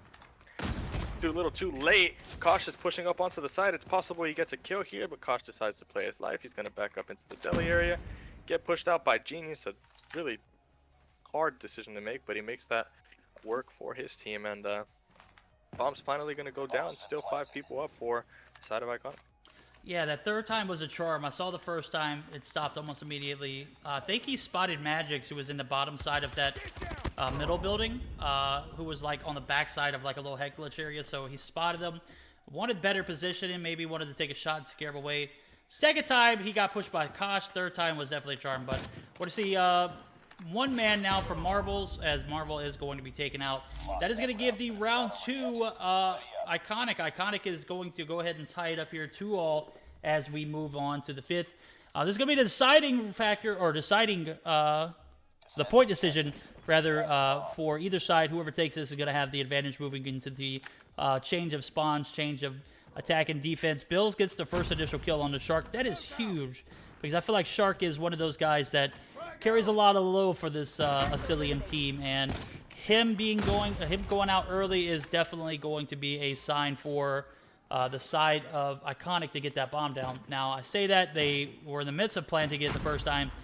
Of course, they're going to have to double tap, and double take rather, and step away as they're going to get some pressure on from the side of Asilium. So bomb was being planted, stopped, is being planted again here, as it is going to be only 2 times this time. 2 times the charm. Bomb is down, 40 seconds left on the clock, and we're just going to see the side of Asilium just disappear as Bills takes out Machinist. That's going to be the last kill of the round, and it's going to give the advantage to Iconic as we flip sides. I think that this is a great S&D map, but the problem with, I guess, S&D on this map is that this is, there's just too many people on the map, quite honestly. 5v5 is, it's tough. This map wasn't designed for 5s. This was designed for that 4s, that 3s, kind of S&D gameplay. It just really kind of honestly just feels small when you have this many people, and when it feels so small, it feels like there's so many less places that you can really be intuitive. You can kind of get up into these spots a lot less, and it also makes it a lot more predictable. Like we kind of said going into this map, it's really going to be a battle of winning the gunfights in the positions that you know where people are going to be, and if you're not getting those first bloods, kind of opening up effectively a hole in the defense or the offense, whatever it is that you're kind of playing from, you're gonna have a tough time, because there is that extra person on the map. So 5v2 right now. Looks like Asilium is on the side of offense, and they're gonna get this 2 kills, and maybe this is what they needed to kind of flip the sides and play that offensive side, play the tempo, and put themselves in a position that they want to be in. Absolutely, I couldn't agree with you more there. As you see, this game is all tied up. And we're going to see an advantage disappear as we are even all the way across the board. Caesar is something else to point out. Caesar is still yet to get a kill, so I'm assuming he's going to play desperate here, waiting to push up and get a kill here onto this bus station building. He's pushing like a madman, if you ask me. Just no kind of regrets, and he does get his kill. It does pan out, so that aggressive push from Caesar allows him to pick up 2 kills. He doesn't even pass that, or he doesn't even stay at that breadstick side of things. He went ahead and doubled up and got 2 on the board. We're going to see him push up with Machinist. Machinist and Asilium looking pretty strong here, as Marvel is still alive, and Cosmo is going to be the last remaining player for the side of Iconic. So Iconic looking to take the second game like they took the first. Having a bit of difficulty, if you ask me, but I see Cosmo spotted the bomb.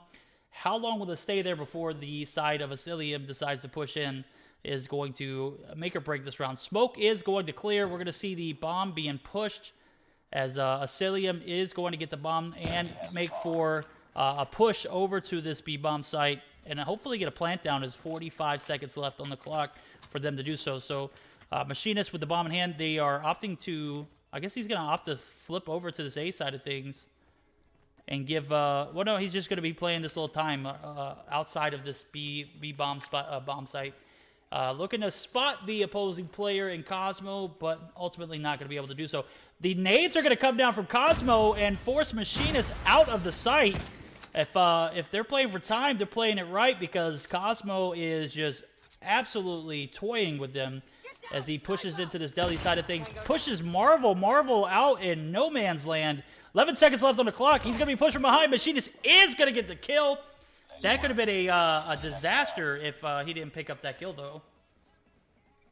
Certainly that's something that he could have heard, just not taking the time I would assume to sound. Let me actually kind of look at the perks and They have the bomb. see what it is that these guys are working with. Something interesting that I think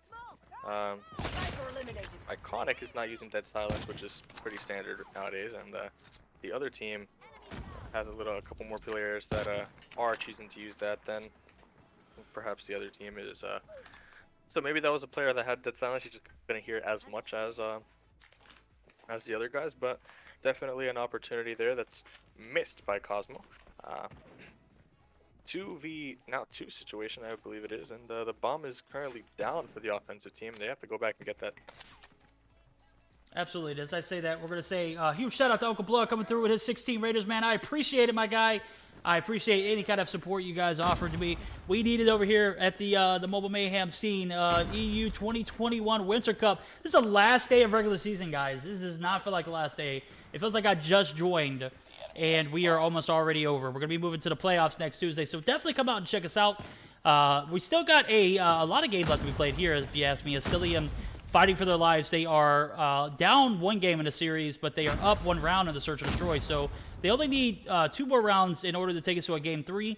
They're going to have to take out Bills and Cosmo in this round in order to move forward, though. So Cosmo is going to be taken out, and Bills is going to be forced to play his hand here as bomb was picked up by the side of Asilium in Machinist. Machinist pushed out super aggressively, almost didn't pan out, but it did as we saw him clutch up this last round. Seizure reconnect, and hopefully they get their screenshots in as bomb is going to be planted. Bills is going to be positioning himself outside of harm's way and pushes in. Machinist takes him out. We're going to have a 5-3 moving over to the 9th round of this Search and Destroy.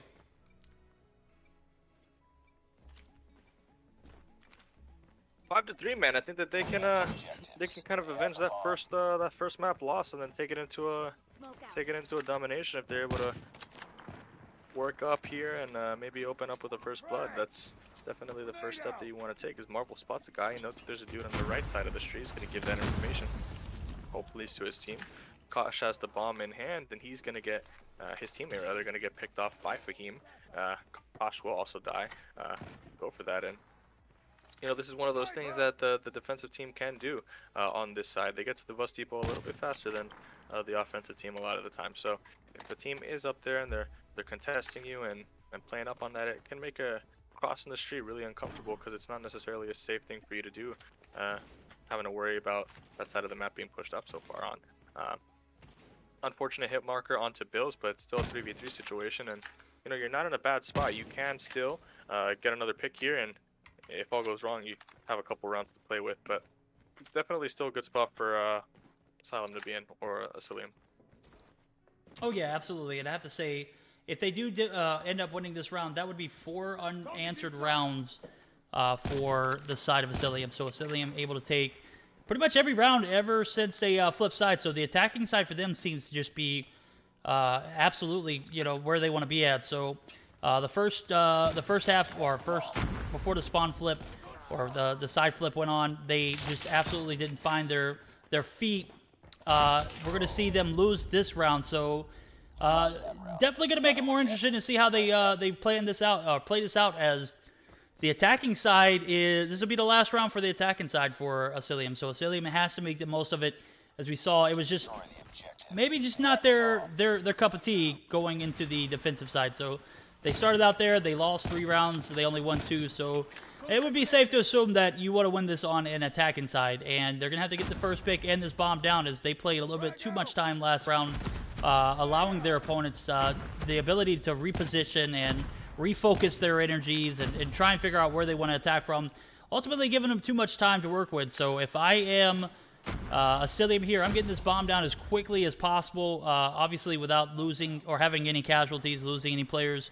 We're to see Kosh get that smoke in and the trophy system, and just as I said, get that bomb down as quickly as possible, and it will pan out. We're going to see the bomb planted. 40 seconds left on the clock for the side of Iconic to swoop in and get this defused. They're going to have they don't have a lot of time. They need to push in now. We're going to see 30 seconds left, and Marvel takes out Fahim. So the more time they waste, the less time they're going to have to get this bomb out of the defuse. So Marvel going to pick up his second kill of the round, taking out Cosmo, and Bill's going to get the refrag.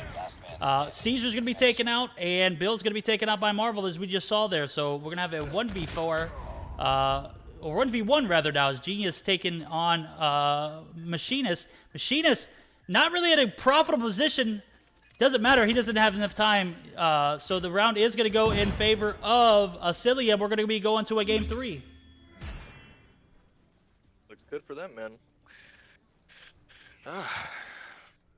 I'm not sure. I'm honestly quite unsure about what we're going to get out of these teams for the third map, but quite honestly, there's an opportunity for both of these teams, I think, to really take this. The respawns would suggest that Iconic is quite strong in it based on the first map, but as we know all too well, hardpoint doesn't necessarily always translate to domination success. And Stand down. you know, if you're the other team, even though you go 6-5 and you don't win the S&D in a dominant fashion, it is a cognitive game mode that requires you to think a little bit, and Dom is one of those respawns too, where you definitely have an edge if you have a good thought process coming off spawn and stuff. So I think it's anybody's game. I think so too. I think Iconic took that first game, and I mean, it wasn't even close, dude. Let's just be honest. It was not Asilium's game. I don't know what happened. Shark came through, played his life out, almost put up 40 on him, but his efforts just wasn't enough. I don't think they had a defined OBJ role designed for these guys, and ultimately that led to their demise. So the second game panned out a lot better, 6-4. I mean, it was a lot closer than if you put it in comparison, which you really can't, but if you were to put it in comparison to the hardpoint game, this would be more along the lines of maybe a 250 to 200 point game. That hardpoint game was like 250 to 1 something. It was not, I think it was like 107. So if you kind of compare the two, it was relatively closer in the Search or Destroy game. So with that being said, if Iconic is not much of a Search and Destroy team, you would assume that they play a lot better on this game of domination. But I've seen teams do super well in the hardpoint, then absolutely get demolished in the domination. So really, it's anybody's ball game. I can't make or I can't make any assumptions. I just assume that one team is going to get plastered, and I'll say that it won't even be. I made a prediction last stream where it was relatively close. I said the score was going to be like 200 to 175. It ended up being 200 to 183. I'm going to say one team's going to win 200 to 150 here. So it's going to be relatively close at the beginning, as all games are, but as the game starts to unravel and time starts to disappear, we're going to see one team come out on top. And I am not a fan of Hackney Yard for domination, so this might be that make or break moment. So what are your takes on domination, Hackney Yard? What are your opinions on it? B is everything, and really you get to B being everything from that first wave. If that first wave goes into the direction of one particular team, a lot of the times the team that gets the first B cap tends to control the pace of that map, or rather the pace of the entire half, because it's so hard to kind of get back into B and flip that flag again. So a really common score line you'll see at the end of the first half is about 100 to 54, or like 100 to somewhere in the 50s, 100 to like the 60s, where you look at the score and you're like, damn, that team's getting stomped. when in reality it's just that it's extremely difficult to really flip that B flag again, and you have to do it through a lot of really clean coordination with your team and effective comms. So if at the half the score is somewhere in the vicinity to 100 to 54 or 100 to 50, and there is that big of a gap, no pressure. It's okay. If you're the team that's on the losing side of that, you just have to start the second half well and try to get that first B cap, and that lead will go away because it's that much, like I said, difficult to get to that B cap and make sure that you're holding it. So at the end of the first half, I would say your goals really are just extreme patience. Until that B cap, you get to the point where that B cap is done, there's no need to hit the panic button. Just chill out, try to get to B, contest it, and try to get a cap. I completely agree. I feel like this map is a little lopsided, if you ask me to. If you spawn A side and you're able to hold A side, you're definitely going to be able to maintain those points at B, or at least keep your opponent off of B long enough to subdue your victory. But if you're spawning at A, you definitely have to take advantage of it, because if you're spawning at C, it's going to be a longer travel to that site. I've even heard people compare it to well, it's not almost compared, but I've even compared it to Crash as it being a little lopsided. You're definitely going to see it a little easier to capture A, in relativity to where the spawns are at on Crash. So, like, if you have A to begin with, it's a lot easier to get B and hold B, or even just keep your opponents off of B. If you spawn C, it's just such a travel, and it's so difficult to maintain two points rather than the other. So, I mean, is that a fair assessment? Is that something I could, say moving forward? Something that's like really important to kind of recognize that you can't really get spawn trapped from B when you're spawning on the home flag of A. You definitely can get spawn trapped from B, rather that L wall window, that top elevated position, the ladder, literally coming off of spawn when you're spawning on the C side, that bottom side. It's a lot more accessible to you getting shot at from. So A is definitely a safer cap, and not only that, if you're C and you lose that B cap and you're down the AB setup, you're really screwed, because if you're not getting a spawn trap from the top B area of that window, just flipping the map too, kind of going through green, is even that much more harder, because you're traveling through a field where people are spawning on this cargo crate right next to the A site. So you really want to make sure when you're on the C side that you're winning this first wave. We're going to see Team Iconic spawning on this A site. They're going to be pushing 2 players onto the 3 players, actually. And then we're going to have one playing like some kind of gatekeeper role. And Genius is going to push up into this little spawn window that you were just speaking on. Sieger's going to be taken out by Shark. Shark is going to be traded back by Genius. So this B cap is going to happen if Iconic is able to hold this point here. Genius is going to be on the bottom side of that warehouse window, and able to prevent anybody from pushing over. So yeah, that is a great hold by Genius, playing that gatekeeper role from the jump, and is able to maintain and set up point for that B cap. Yeah, and we're gonna see really the difficulty here is kind of getting through and trying to flip the A flag. B is pretty much a fortress, and you're not gonna have a lot of success just kind of throwing bodies and bodies and bodies at it. Stark's in a really nice position where he's very deep and he's just kind of being annoying, diverting attention to him. That's exactly what you want to do, and the longer that he stays alive here, the better for his team. That actually ends up being. He has to win another gunfight there against Bills, but he doesn't get it done.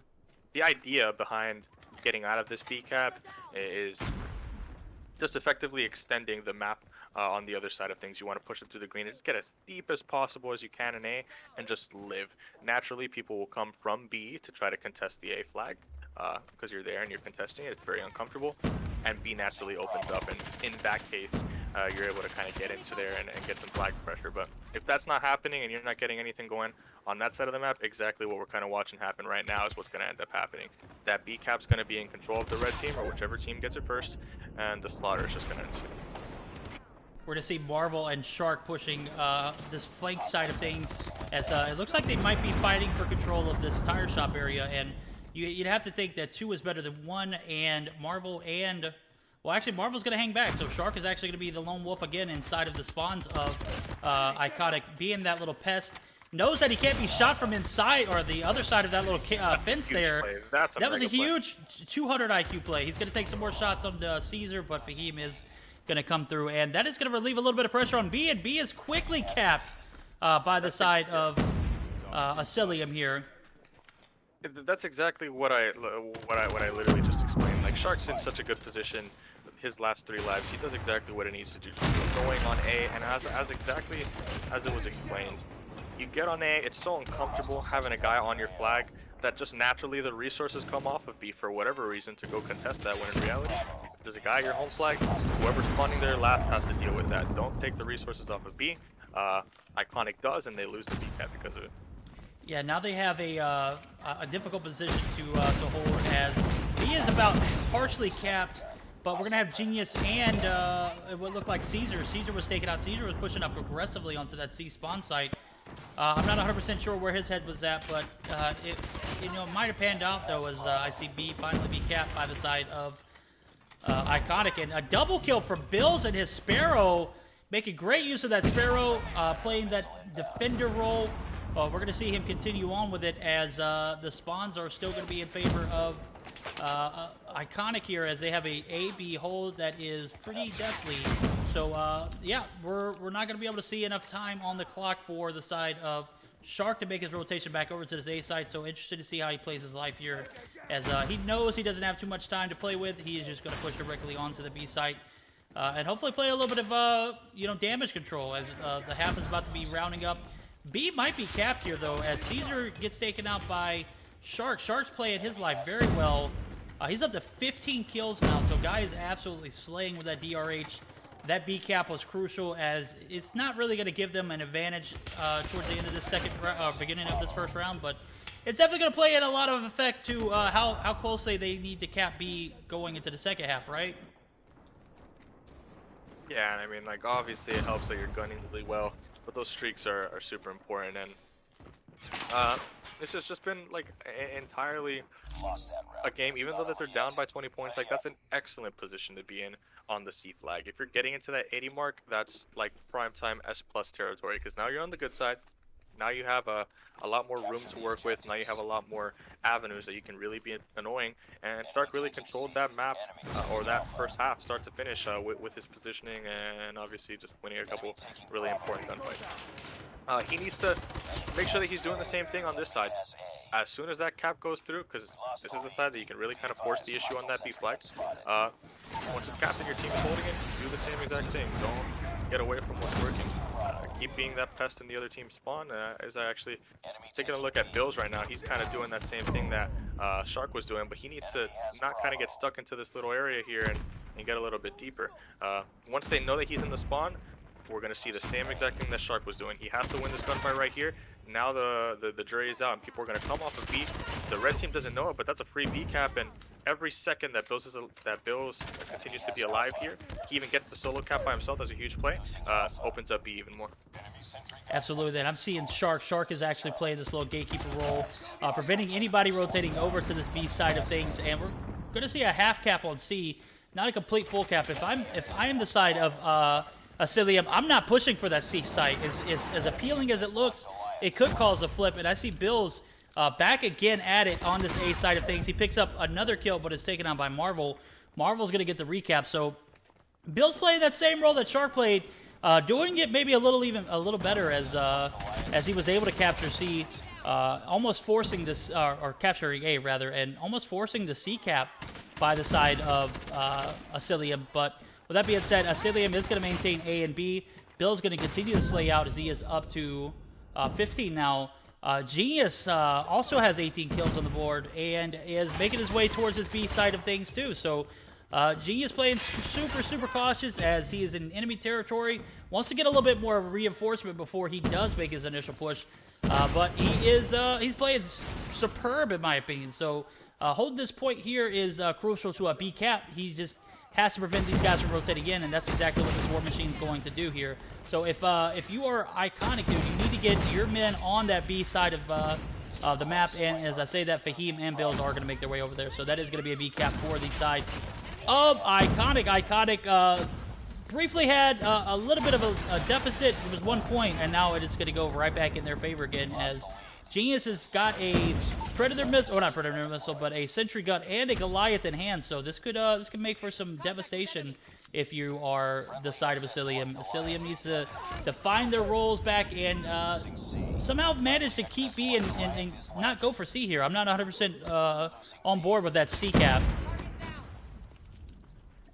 I personally think that the C cap is the right way to go about it. I mean, to get back into the B flag, you have to have some kind of pressure on the other team's home flag, and the same way that it works on A when you're getting deep in there. The purpose behind getting onto C is so that you kind of divert the resources that are on B back to the home flag, which happens a lot of teams that simply aren't at that level of thinking yet, where they're like, okay, that's the rat, just kind of stick it onto B and let somebody else deal with that. A lot of people are just kind of like B tunnel vision, then it's a dog fight on B, and we really see the people that overextend kind of be the biggest effectors on the map. So a nice position still for the blue side to be in, Asilium, because you're still playing from that A side, and you can make some of these positionings work where from the C side you simply cannot. And obviously it's going to take a little bit of coordination, a couple really important kills to go through, but there's pressure on the C flag. The guy gets killed. You're holding a 2 cap now. If you're Asilium, as long as you hold this for the rest of the game, you're fine, and this should be a really nice position for them to be in.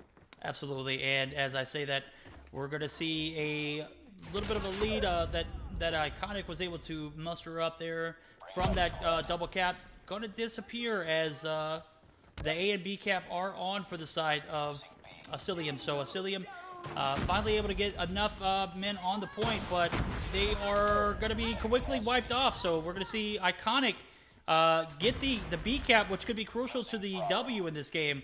Shark is on the point, but it's not going to be enough. Caesar's going to be able to take out Shark. Bill's going to take out Magix. This is not what you want to see if you're the side of Asilium. And Asilium have found themselves in a weird position where even if they do double cap, they can't win. They're going to have to triple cap here. And even then, they're not going to have enough time to come back. So that game is going to go in favor of Iconic. Iconic is going to be able to take the series 2-1.